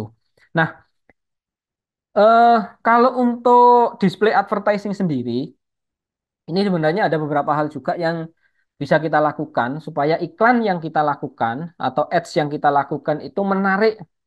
Nah, yang ya ya ini dua hal juga sih yang harus kita lakukan. Yang pertama ya pasti pembuatan iklan yang menarik dan yang kedua adalah pemilihan platform yang tepat. Ya hampir mirip-mirip dengan yang eh, influencer marketing tadi. Nah, cuma di sini karena konsepnya itu banner, jadi display advertising ini konsepnya itu kan banner nih. Nah, jadi salah satu yang kita lakukan tentunya adalah kita ngomong visual. Visual itu ya gambarnya menarik. Kalau kita pakai grafik ya grafiknya harus menarik. Kalau animasinya kualitasnya juga harus tinggi. Jadi intinya adalah visual itu harus sesuai dengan pesan dan identitas dari merek kita dan harus menarik gitu. Terus yang kedua adalah brand konsistensi. Jadi pastikan bahwa elemen-elemen yang kita gunakan di situ itu ya seperti logo, warna, dan font itu konsisten. Jadi kita itu punya brand identity yang istilahnya itu tuh harus konsisten. Jadi dengan brand konsistensi itu akhirnya muncul brand identitinya. Oh, kalau ini ya, oh kalau BNI itu berarti identik dengan warna-warna yang kuning, kuning-kuning orange dan ini gitu. Nah, kalau Asia itu identik dengan warna biru sama warna kuning. Jadi eh, agar apa brand identitinya itu keluar. Karena di situ itu kita numpang di lapaknya orang, ya makanya kita harus memperlihatkan brand konsistensi kita supaya muncul brand identity kita. Dan biasanya karena kita itu ngomong display advertising itu nitip di lapaknya orang, maka biasanya itu diukur berdasarkan oh semakin lebar itu biasanya semakin mahal, ditampilkan gede di halaman depan itu mahal. Makanya kita juga harus bisa mengemas pesan semenarik mungkin, sesingkat mungkin, tapi tetap dapat gitu ya. Dan yang terakhir ya tadi ya pemilihan platform yang sesuai. Contoh kayak tadi BU Expo dari BNI tadi pasangnya di Detik, terus di Kompas mungkin ya karena eh, rata-rata orang yang baca berita eh, itu harapannya si BNI itu target marketnya kan sudah di mapping nih. Oh, biasanya orang yang baca berita itu adalah orang kebiasaannya seperti ini. Dia rata-rata mungkin pekerja, eksekutif muda, atau istilahnya orang yang punya pendidikan, mohon maaf nih, menengah ke atas, makanya suka baca berita. Nah, mungkin kalau ini ya, kalau mungkin kayak website-website judi online gitu ya. Sekarang kan marak juga nih. Nah, itu masangnya ya di platform-platform atau di website-website yang memungkinkan banyak orang-orang yang menjadi targetnya itu mereka itu eh, ada di situ. Contoh banyak kalau saya lihat itu kayak di platform-platform seperti platform streaming film bajakan kayak gitu tuh banyak yang masang kayak semacam ini ya banner-banner untuk judi judi online. Jadi kita perlu pilih platform yang sesuai untuk menampilkan display advertising kita. Tuh.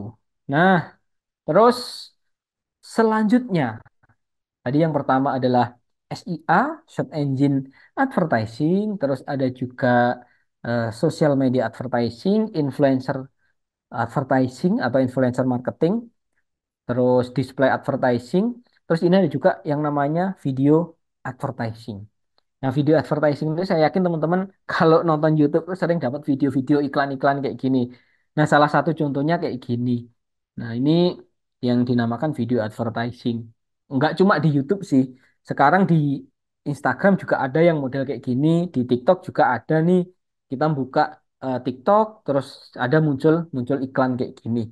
Yang iklan yang kita dipaksa untuk nonton itu sekarang sudah ada di berbagai macam platform video. Nah, ini kita jarang pakai juga karena dari segi biaya video advertising ini cukup mahal dibandingkan dengan platform-platform yang lain tadi. Dan ini kalau kita lihat tujuannya itu lebih ke kayak brand awareness.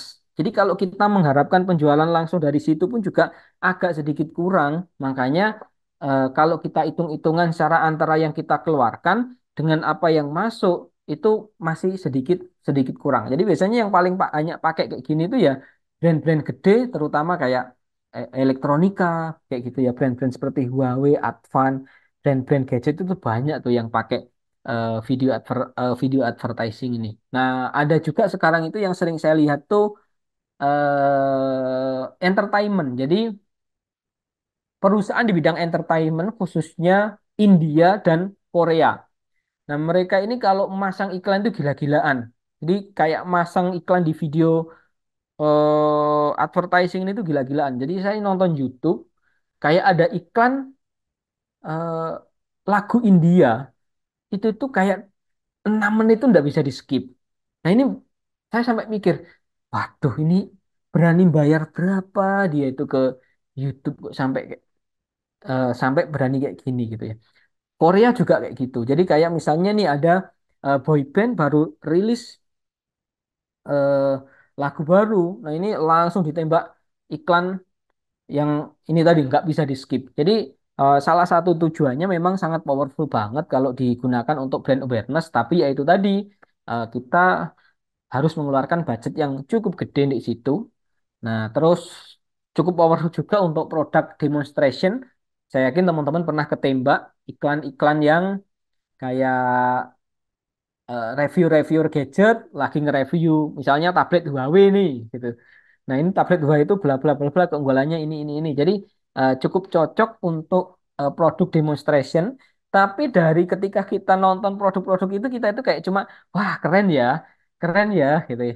Tapi karena harganya masih cukup lumayan untuk langsung melakukan pembelian saat itu juga ya akhirnya mikir-mikir paling ya kita simpen dulu. Oh ini menjadi salah satu list kita kalau nanti kita pengen beli tablet. Nah itu salah satunya ini tadi yang misalnya Huawei MatePad berapa kayak gitu. Nah, jadi bisa untuk produk demonstration yang istilahnya memberi produk demonstration yang memberikan ya soft selling lah istilahnya. Cocok juga untuk event promotion. Jadi misalnya kita pengen ngiklanin seminar eh, atau kadang video-video teaser event kayak gitu itu boleh. Tapi biasanya ya isinya cuplikan-cuplikan yang menarik dari event-event tersebut. Terus lead generation, ya ini bisa kita gunakan juga, tapi kurang powerful sampai bisa kita gunakan juga untuk ini ya customer education. Jadi itu untuk video advertising. Nah, kalau yang harus kita lakukan ya sama aja seperti yang tadi ya. Jadi untuk video advertising ini adalah yang pertama adalah konten yang menarik. Konten yang menarik ini nggak usah kita bahas karena kita sudah bolak-balik bahas gimana kemarin bahkan ada beberapa kali pertemuan kita sudah membahas tentang gimana sih caranya bikin konten yang menarik. Terus yang kedua adalah targeting yang efektif. Targeting yang efektif ini ya kita sudah bahas juga ya tadi. Nah ini hampir hampir sama. Jadi dua hal ini yang paling perlu diperhatikan ketika kita ingin melakukan video advertising. Dan yang terakhir ini untuk yang jenis-jenisnya ini ya paid media marketing adalah native advertising. Nah, native advertising ini cocok banget kalau kita gunakan untuk brand awareness. Nah, sama yang tadi ya. Jadi menggunakan native ads untuk memperkenalkan merek. eh, nah ini tuh modelnya kayak soft selling banget gitu loh. Jadi kayak biasanya itu kayak nggak kerasa bahwa itu iklan. Terus cocok juga untuk brand perception. Jadi biasanya kayak kalau di portal-portal berita itu biasanya itu kayak artikel-artikel. Jadi misal kalau teman-teman coba ketik di Google ngetik 5 kampus terbaik di Kota Malang. Nah, itu pasti nanti eh, ada banyak artikel-artikel nih yang memberikan list-list eh, ini loh 5 kampus terbaik di Malang. Nomor satu ini bla bla bla bla bla. Nomor dua ini bla bla bla bla bla. Jadi biasanya nomor satu diisi UB, nomor dua diisi UM, nomor tiga UIN misalnya. Baru nomor empat misalnya Asia. Kalau aku mau bayar gitu ya. Atau nomor 4 misalnya diisi UMM. Baru nomor limanya. Nah, selain itu juga ada kayak salah satu kampus swasta terbaik di Kota Malang dengan bla bla bla bla yaitu Institut Asia. Institut Asia itu, nah biasanya ada nih artikel-artikel yang tipikalnya itu kayak gitu. Nah, ini masuk contoh dari native advertising teman-teman. Jadi nggak kerasa. Jadi ketika kita pengen memberikan persepsi kepada eh, customer itu biasanya soft selling banget. Nah, ada berbagai eh, macam, ada berbagai jenis-jenis yang biasanya ini ada beberapa jenis native advertising. Contoh ada promote listing. Promote listing ini biasanya digunakan di platform-platform e-commerce atau marketplace. Misal nih kita buka Tokopedia atau Shopee. Kita lagi nyari mouse. Jadi contoh kita lagi nyari mouse. Maka eh, m- maka produk-produk yang organik itu biasanya ada di kotak nomor eh, wah ini terima kasih nih dapat resep obat dari Bu Meling atau Kak Meling ini ya. Kalau tenggorokan sakit minumi metipredi prednisolone. Nah, coba nanti saya coba Bu. Terima kasih nih rekomendasinya nih. Memang agak ini ya beberapa hari ini kan aktivitasnya agak padat. Terus kemarin itu salah salah minum. Kebetulan tenggorokan saya ini kan agak sedikit sensitif nih kalau kena pemanis-pemanis buatan kayak gitu. Jadi kayak kemarin akhirnya saya minum minuman ini loh susu Bu. Saya pagi-pagi belum mau cari makanan itu belum makan, mau pagi-pagi itu lagi nunggu terus belum makan, mau minum kopi kok belum makan gitu. Akhirnya saya mampir ke Indomaret terus beli minuman susu apa ya, susu kotak-kotak kayak gitu loh. Nah, akhirnya waduh, saya minum minum itu sorenya itu udah waduh sakit nih tenggorokan saya karena mungkin lagi banyak aktivitas juga terus kayak kena pemanis buatan tuh wah akhirnya agak agak agak sakit tenggorokan saya. Karena memang biasanya saya ngopi, saya suka ngopi, minum teh, kayak minum-minum latte kayak gitu-gitu saya nggak jarang pakai gula. Jadi kalau kena pemanis buatan itu memang tenggorokan ini sering ini ya, sering kayak gitu. Nah,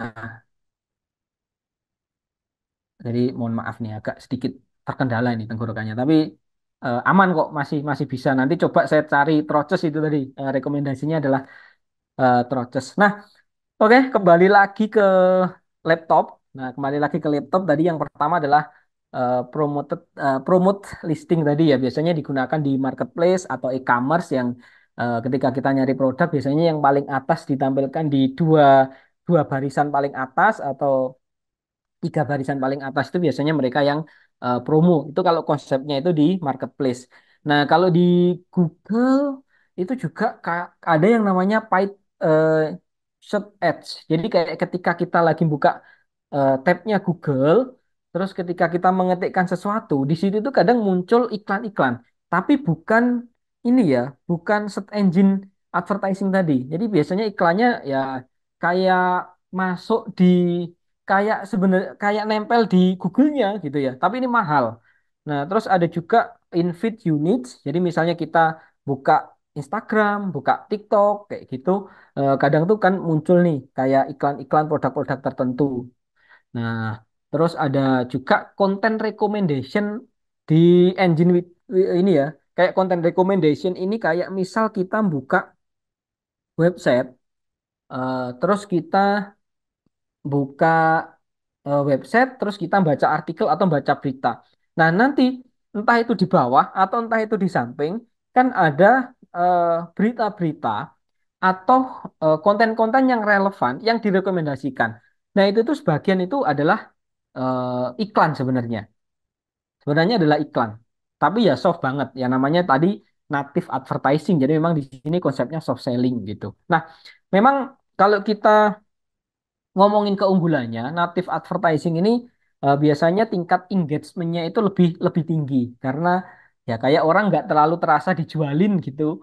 Nah jadi biasanya tingkat engagementnya lebih tinggi, terus terasa lebih alami dan tidak mengganggu pengalaman pengguna. Ya karena sekali lagi orang ini konsepnya adalah soft selling. Jadi kita kayak lebih beradaptasi dengan platform atau dengan portal yang kita pakai. Terus tentunya ya meningkatkan kepercayaan dan kredibilitas jangka panjang. Jadi ini memang fungsinya bukan untuk yang marketing yang kita pengen mendapatkan kayak semacam lead atau semacam penjualan secara langsung dalam jangka waktu yang cepat, kecuali ini kita pakai di marketplace tadi dan tentunya adalah kemampuan untuk menyampaikan pesannya lebih kompleks karena soft selling biasanya orang eh, dikasih panjang pun kadang biasanya tetap tetap mau baca gitu, tetap mau mengikuti pesan yang kita sampaikan karena dengan konsep soft selling tadi yang penting storytellingnya bagus. Nah, kalau kekurangannya ya pasti biayanya relatif lebih mahal. Terus kadang itu ada orang yang malah nggak ngeh. Jadi saking soft sellingnya kadang orang ada yang nggak ngeh bahwa oh sebenarnya ini iklan toh. Jadi malah mereka menganggap bahwa sebenarnya ini adalah sebuah konten organik alias bukan jualan gitu, bukan sebagai konten marketing. Terus salah satunya juga efektivitasnya agak sulit diukur karena tadi kita ngomongin jangka panjang ya. Jadi untuk jangka pendeknya sulit diukur, tapi karena memang salah satu fungsinya adalah untuk meningkatkan kredibilitas jangka panjang dan ya pastinya adalah eh, penempatannya itu terbatas karena kita harus mengikuti standar-standar yang digunakan oleh platform atau portal-portal yang kita pakai. Jadi itu teman-teman. Nah, itu sih untuk beberapa paid media marketing yang ada.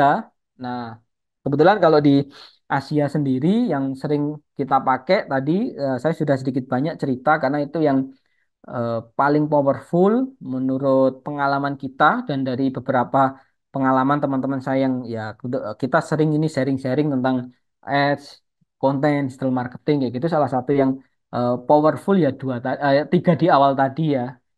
Ada Google Ads, social media ads, Meta atau TikTok tadi sama influencer marketing ya cuma kalau di Asia sendiri yang konsepnya memang untuk jualan, penjualan secara langsung yang ke leads ya kita yang paling sering kita pakai yang menurut kita paling oke ya itu tadi ya yang Google Ads yang paling memberikan dampak yang cukup signifikan itu teman-teman. Nah kalau kita ngomongin tren sebenarnya ada beberapa tren-tren menarik juga ya di paid media marketing ini. Contoh eh, kalau kita ngomong ini juga sesuai dengan fenomena yang kemarin. Jadi kalau kita ngomongin fenomena sosial media kemarin kan banyak nih tren bahwa ada nih tren bahwa eh, untuk video pendek ini sekarang lebih diminati nih daripada video-video panjang karena orang lebih cepat untuk mendapatkan kepuasan di situ. Nah, di ads pun juga sama. Ternyata video pendek ini akan lebih banyak memberikan dampak, akan lebih banyak mempengaruhi audience akan lebih banyak memberikan engagement dibandingkan video yang panjang-panjang kayak itu. Ya karena eh, ini ya akhirnya kebiasaan audiens ini kan mengikuti platform ya. Karena kayak sekarang orang familiarnya dengan TikTok, Instagram Reels, YouTube pun ada YouTube Shorts. Ya makanya orang lebih sering kayak otaknya itu lebih mudah mengkonsumsi video-video itu yang durasinya itu pendek. Makanya video pendek, iklan short 15 sampai 1 menit itu adalah menjadi format iklan yang cukup efektif saat ini. Terutama ya untuk menarik perhatian generasi-generasi muda. Nah, makanya kalau kita ngomong ya brand-brand pun sekarang juga lebih banyak memanfaatkan iklan video pendek untuk kampanye viral, menggunakan biasanya digabung-gabung dengan tren musik atau biasanya dengan challenge-challenge tertentu. Ini tren yang ya ini ya yang lagi naik. Terus ada juga ini ya eh, programmatic advertising dan AI. Jadi kalau kita ngomong iklan, kita ngomong konten, kita ngomong ads, sekarang ini nggak bisa lepas dari yang namanya AI ya, artificial intelligence. Bahkan kayak AI-nya platform-platform ini makin ke sini juga makin makin keren. Jadi alat analisisnya mereka itu juga juga makin keren.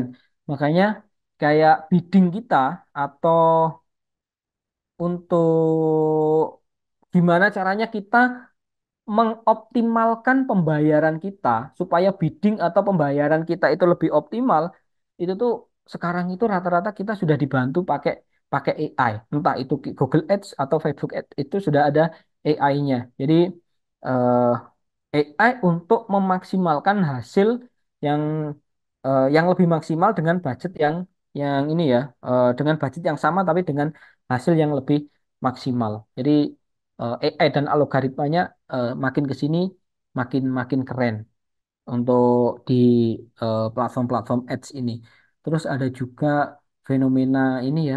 eh, Kebetulan kalau di Indonesia belum banyak yang pakai juga, tapi ada beberapa brand-brand gede yang nge-ads-nya itu sudah pakai yang namanya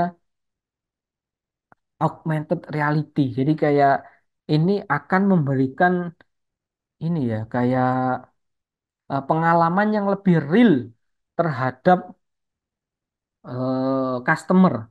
Contoh kayak lo ini ya L'Oreal itu pernah menggunakan ads-nya itu menggunakan yang namanya augmented reality itu untuk memungkinkan pengguna mencoba berbagai produk make up-nya secara virtual sebelum membeli. Jadi kayak eh, memberikan pengalaman virtual sebelum nyobain secara langsung itu bisa pakai ini tadi augmented reality. Ya memang ini investasinya mahal dan hanya brand-brand gede yang saat ini bisa pakai itu, tapi tidak menutup kemungkinan nanti juga bakalan lebih murah karena yang namanya teknologi kan kayak gitu ya.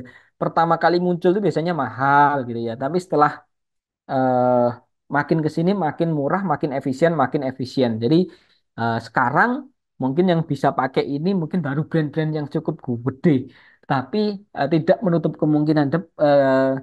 kemungkinan juga mungkin 3, 4 tahun, 5 tahun ke depan atau ya panjang-panjangnya 10 tahun ke depan ini banyak teknologi ini semakin murah dan eh, semua brand-brand bisa pakai. Jadi ada tren-tren ke sini juga. Dan ada juga ini ya, kalau kita ngetik di Google sekarang itu kayak kita nggak harus ngetik, misalnya kita lagi mencari sesuatu. Jadi ini ada yang namanya rest of zero click search. Jadi kayak misal kita sekarang nyari di Google, kadang kita itu nggak harus ngeklik linknya.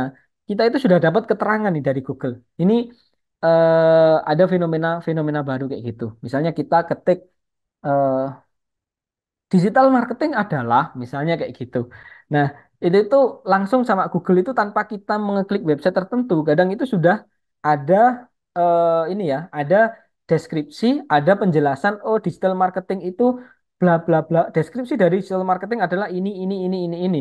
Tanpa kita harus ngeklik link dari sumber dari atau tanpa kita harus ngeklik website tersebut ya tentunya ini sangat berpengaruh terhadap ini ya SEO-nya, search engine marketingnya. Jadi mempengaruhi SEO dan search engine marketing karena ya mungkin sekarang website ini tidak mendapatkan klik yang lebih banyak seperti tahun-tahun sebelumnya. Eh, ya pasti terjadi penurunan klik gitu ya. Karena memang itu tadi ada yang namanya rate of zero click search. Ini fenomena yang cukup bukan fenomena sih. Jadi ini adalah ada sebuah tren yang cukup menarik. Ada beberapa hal di dunia ini ya media marketing. Nah itu teman-teman untuk materi malam ini di paid media marketing. Mungkin sebelum kita ngobrolin UAS, kalau teman-teman ada yang mau sharing, ada yang mau nambahi karena ini pertemuan terakhir, eh, atau mungkin ada teman-teman yang pernah punya pengalaman nih melakukan paid media marketing, melakukan iklan berbayar, mungkin punya pengalaman-pengalaman yang cukup menarik kalau mau di-sharingkan, silahkan.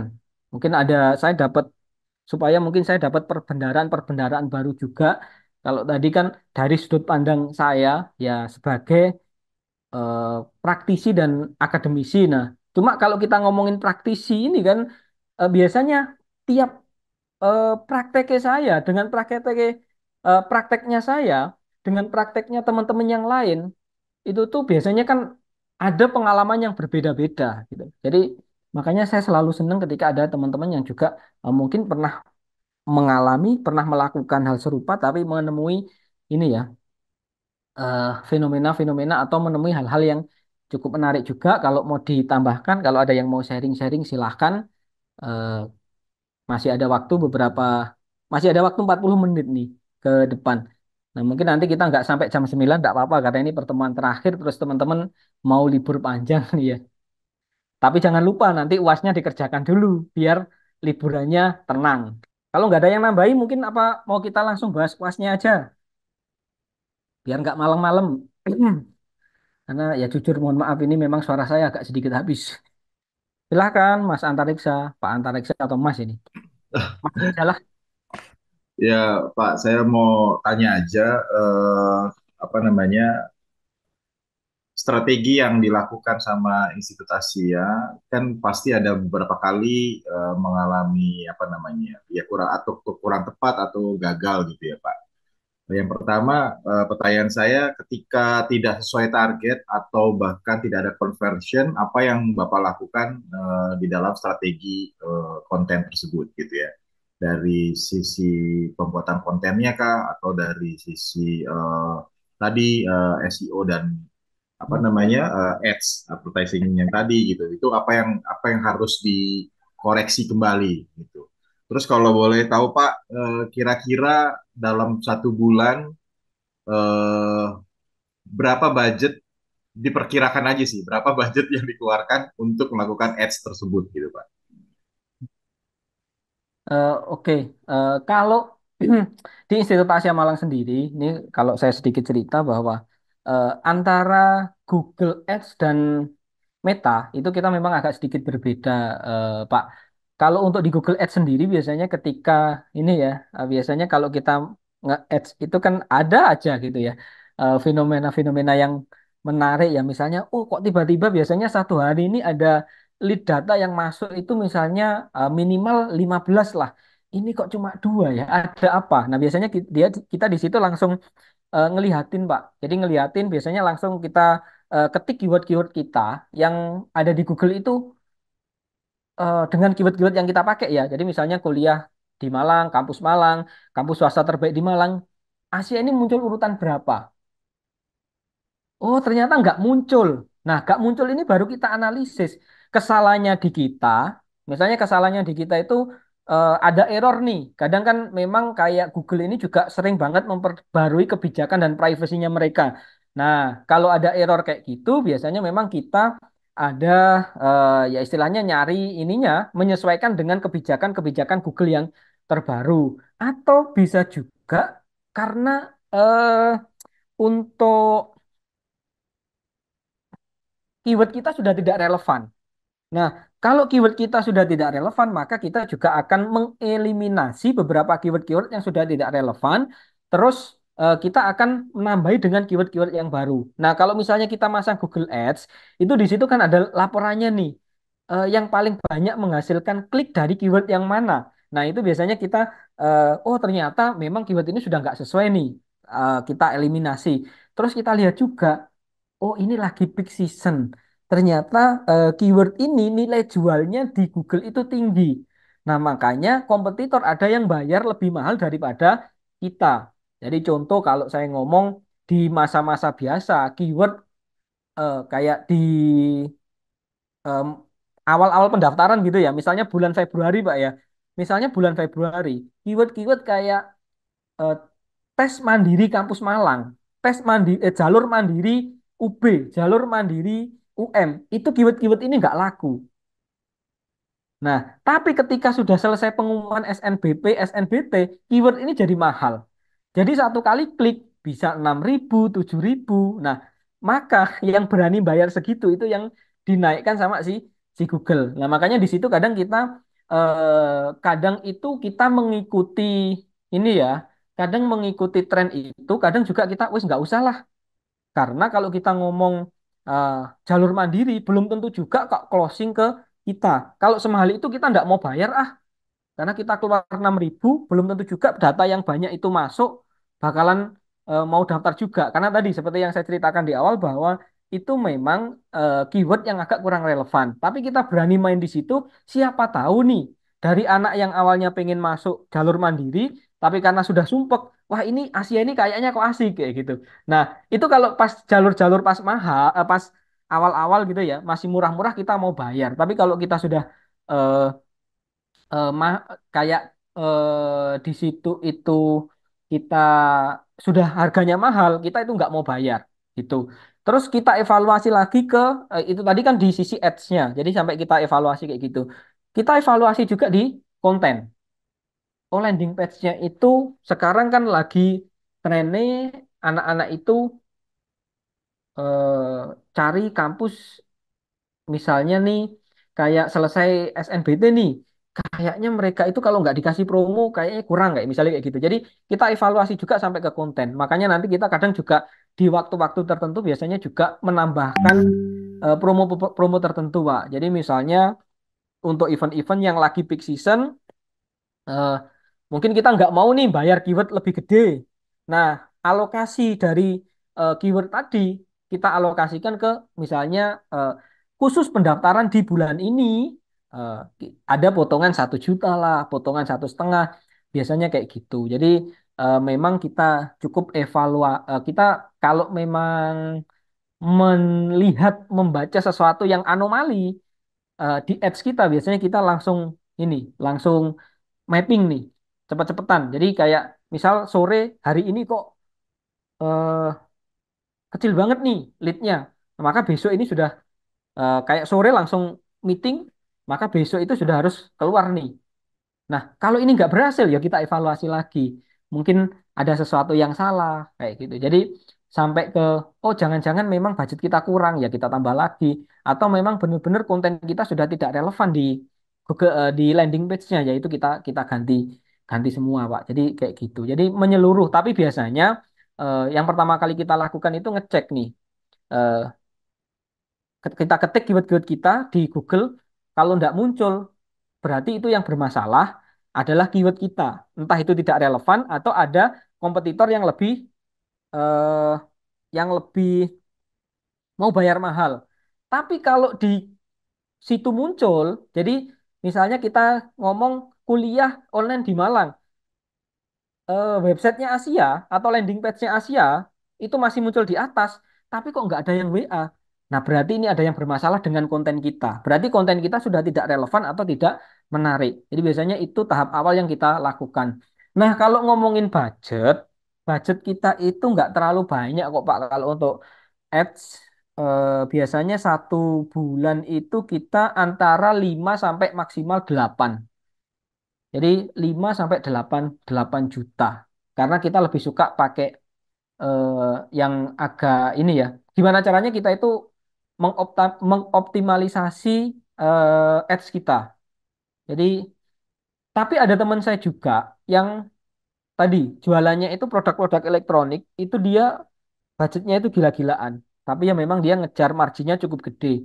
Itu ada yang 1 bulan itu bisa 500 sampai 600 juta untuk ads di Meta. Tapi ya itu tadi bahwa dia ngejarnya ya hanya misalnya sekali 1 bulan ini perputaran barang ini habis ya sudah.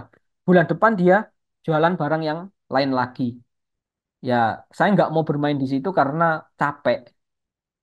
Ya memang kadang keluar duitnya, tapi kalau menurut bahasa kita-kita itu, menurut bahasa-bahasa kita-kita itu kayaknya kurang barokah gitu loh, Pak. Karena produk murah dijual sangat-sangat mahal. Itu yang pertama. Kalau di Meta atau di Google Ads, itu kita itu biasanya kan jarang iklan yang durasi panjang gitu ya. Jadi biasanya saya ngiklan itu hanya untuk brand awareness.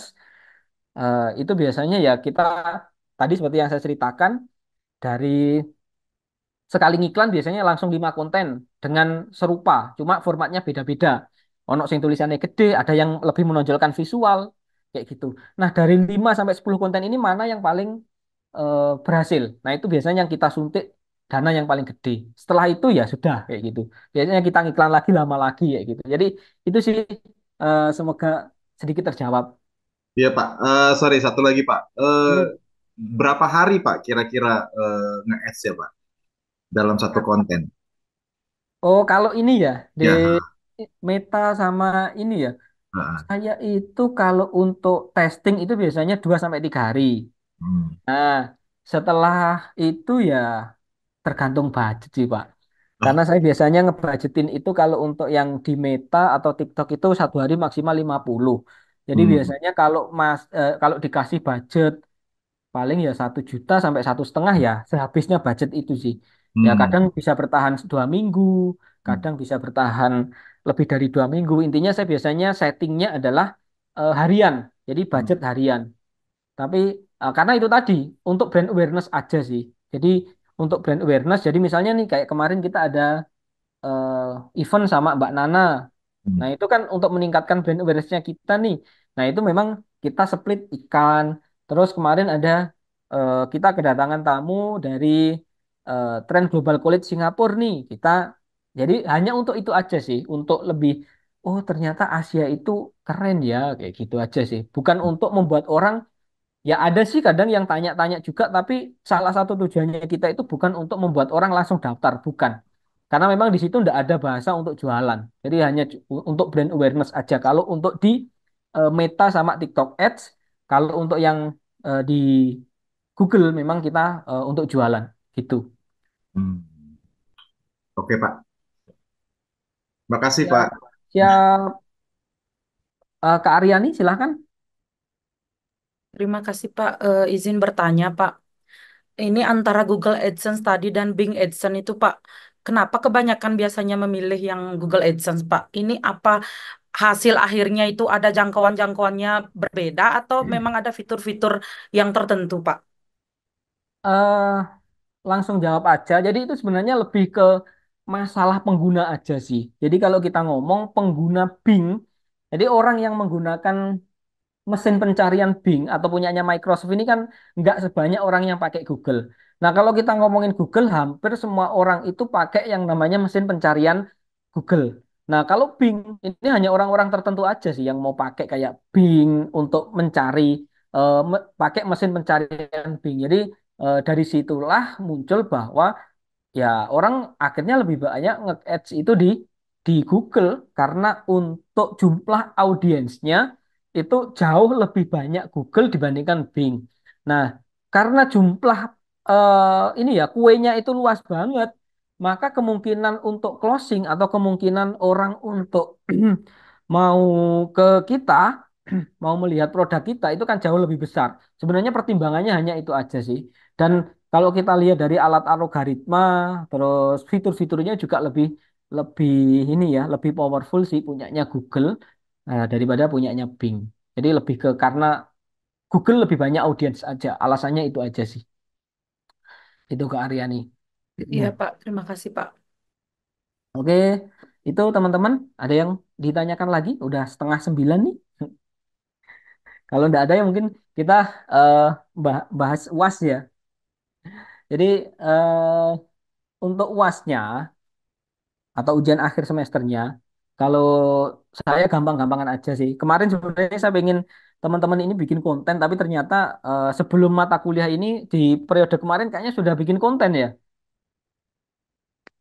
Ada yang mata kuliahnya siapa? Yang Bu Denis kayaknya yang kemarin bikin konten.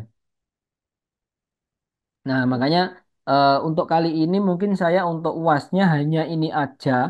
Jadi melakukan analisis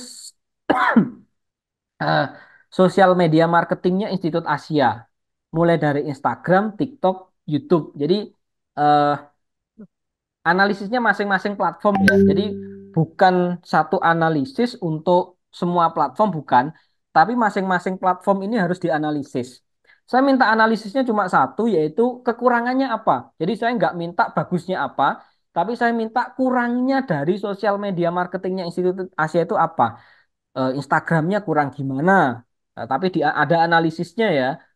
Terus TikToknya Asia itu kurang kurang gimana. Harus muncul analisisnya. Terus YouTube-nya Asia itu juga kurang apa. Nah, terus dari kurangnya itu eh, masukan dari teman-teman dari hasil analisis tadi, masukan apa yang bisa teman-teman berikan atau masukan improvement apa yang harus dilakukan oleh Institut Asia di sosial media marketingnya. Ini aja. Untuk formatnya nanti pakai Word aja. Jadi bisa ditulis pakai Word. Jadi contoh kayak misalnya eh, tugas UAS analisis sosial media marketing Institut Asia. Misalnya TikTok. Satu, TikTok kekurangannya ini berdasarkan analisis saya dan melihat kompetitor dan lain sebagainya. Ternyata kekurangan dari TikTok Institut Asia Malang itu ini bla bla bla bla bla bla bla bla dijabarkan. Terus dari kekurangan-kekurangan tersebut ini ada beberapa hal yang bisa dilakukan Institut Asia untuk lebih baik lagi dalam sosial media marketing. Ini untuk TikTok. Terus Instagram juga gitu, YouTube juga juga gitu. Itu aja kayaknya untuk tugas UASnya teman-teman sebelum liburan. Ada yang pengen ditanyakan mungkin?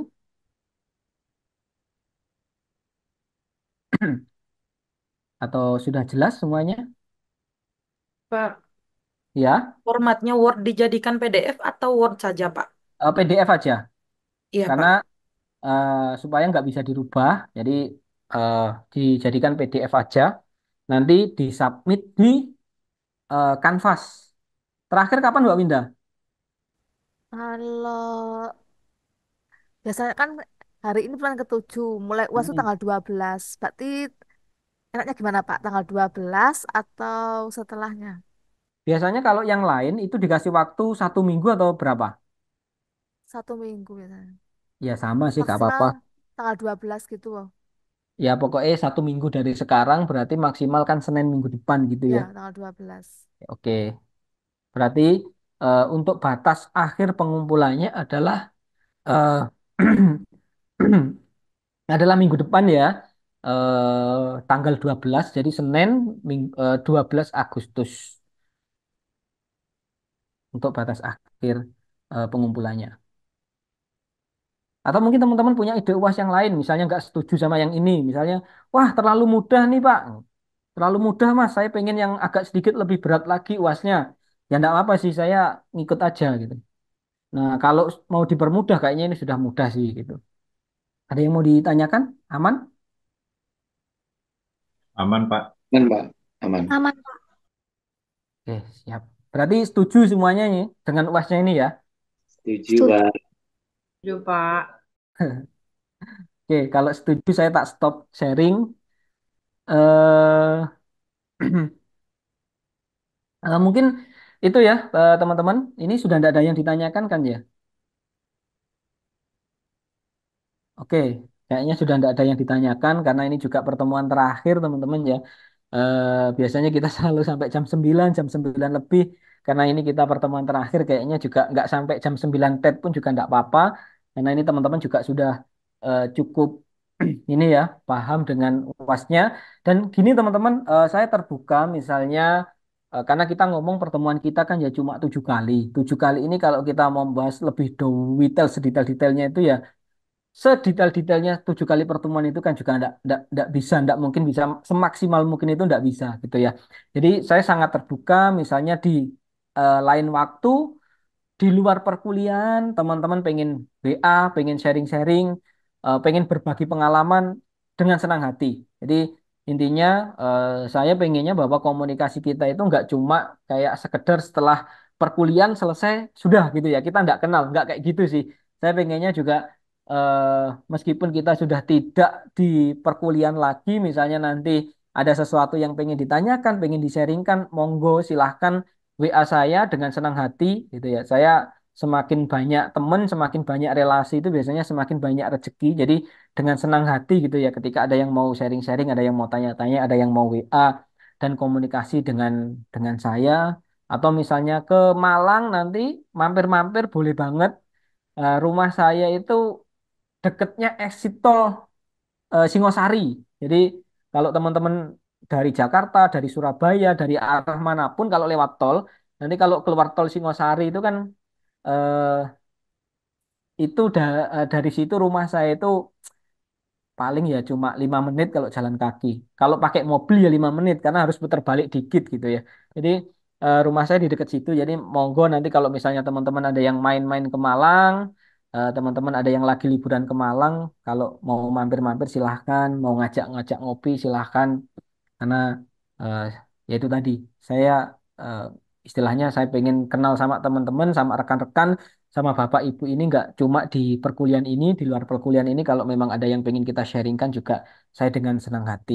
Nah, kalau selama perkuliahan 7 kali pertemuan ini banyak kurang-kurangnya saya mohon maaf. Intinya saya ini ya saya mohon maaf lah pasti banyak kurangnya gitu ya. Jadi semoga apa yang kita sharingkan selama 7 kali pertemuan ini ada manfaatnya. Karena saya kalau eh, ngasih ini ya sharing atau perkuliahan itu ya nilai itu nomor 2 sebenarnya. Nomor 1 ya yang penting pengalaman yang teman-teman dapat. Ya meskipun kalau kita ngomong nilai ini penting juga, tapi sebenarnya kan lebih penting pengalaman-pengalaman yang teman-teman dapat. Jadi intinya mohon maaf kalau mungkin apa yang saya sharingkan, pengalaman-pengalaman saya yang saya sharingkan ke teman-teman memang masih ada kurang-kurangnya atau ada salah-salah kata gitu ya, atau ada yang kurang berkenan, saya mohon maaf. Nah, ya, intinya semoga inilah bermanfaat untuk teman-teman semuanya. Terakhir, kalau memang ada yang pengen ditanya-tanyakan nanti di luar perkuliahan ini, monggo silahkan seperti yang saya sampaikan tadi, silahkan WA saja. Itu mungkin dari saya, Mbak Winda. Saya kembalikan ke Mbak Winda. Baik, Pak, terima kasih. Sebelum kita tutup, saya simpulkan dulu ya buat hari ini tentang paid marketing adalah strategi pemesan pemasaran yang melibatkan pembayaran kepada pihak ketiga untuk menampilkan iklan atau konten promosi. Dan untuk beberapa kontrol paid media marketing, yang pertama search engine advertising (SEA), social media advertising, influencer marketing, video advertising, display advertising, dan native advertising. Untuk yang lainnya ada di Canvas ya. Untuk UAS nanti akan saya upload di Canvas mungkin besok ya, besok mungkin siang tapi ya. Oke, nanti saya informasikan kalau sudah saya upload di Canvas. Oke, sebelum kita tutup hari ini, kita foto bersama ya, karena pertemuan terakhir. Tujuh. Boleh dibuka semuanya Bisa ya. Zoom, bisa on cam semua ya. On cam. Saya mulai ya. Satu, dua, tiga. Oke, terima kasih. Terima kasih. Terima kasih semuanya. Pak Terima Aci, kasih. Pak Dan Ani, Terima kasih Mas Pak El. Raisa. Terima kasih Selamat Pak malam, terima Al, kasih makasih Pak. Pak Terima kasih, Kak Win. Win. Iya, Sampai Pak ketemu El, lagi. selamat istirahat. sukses selalu. terima kasih Kak Winda.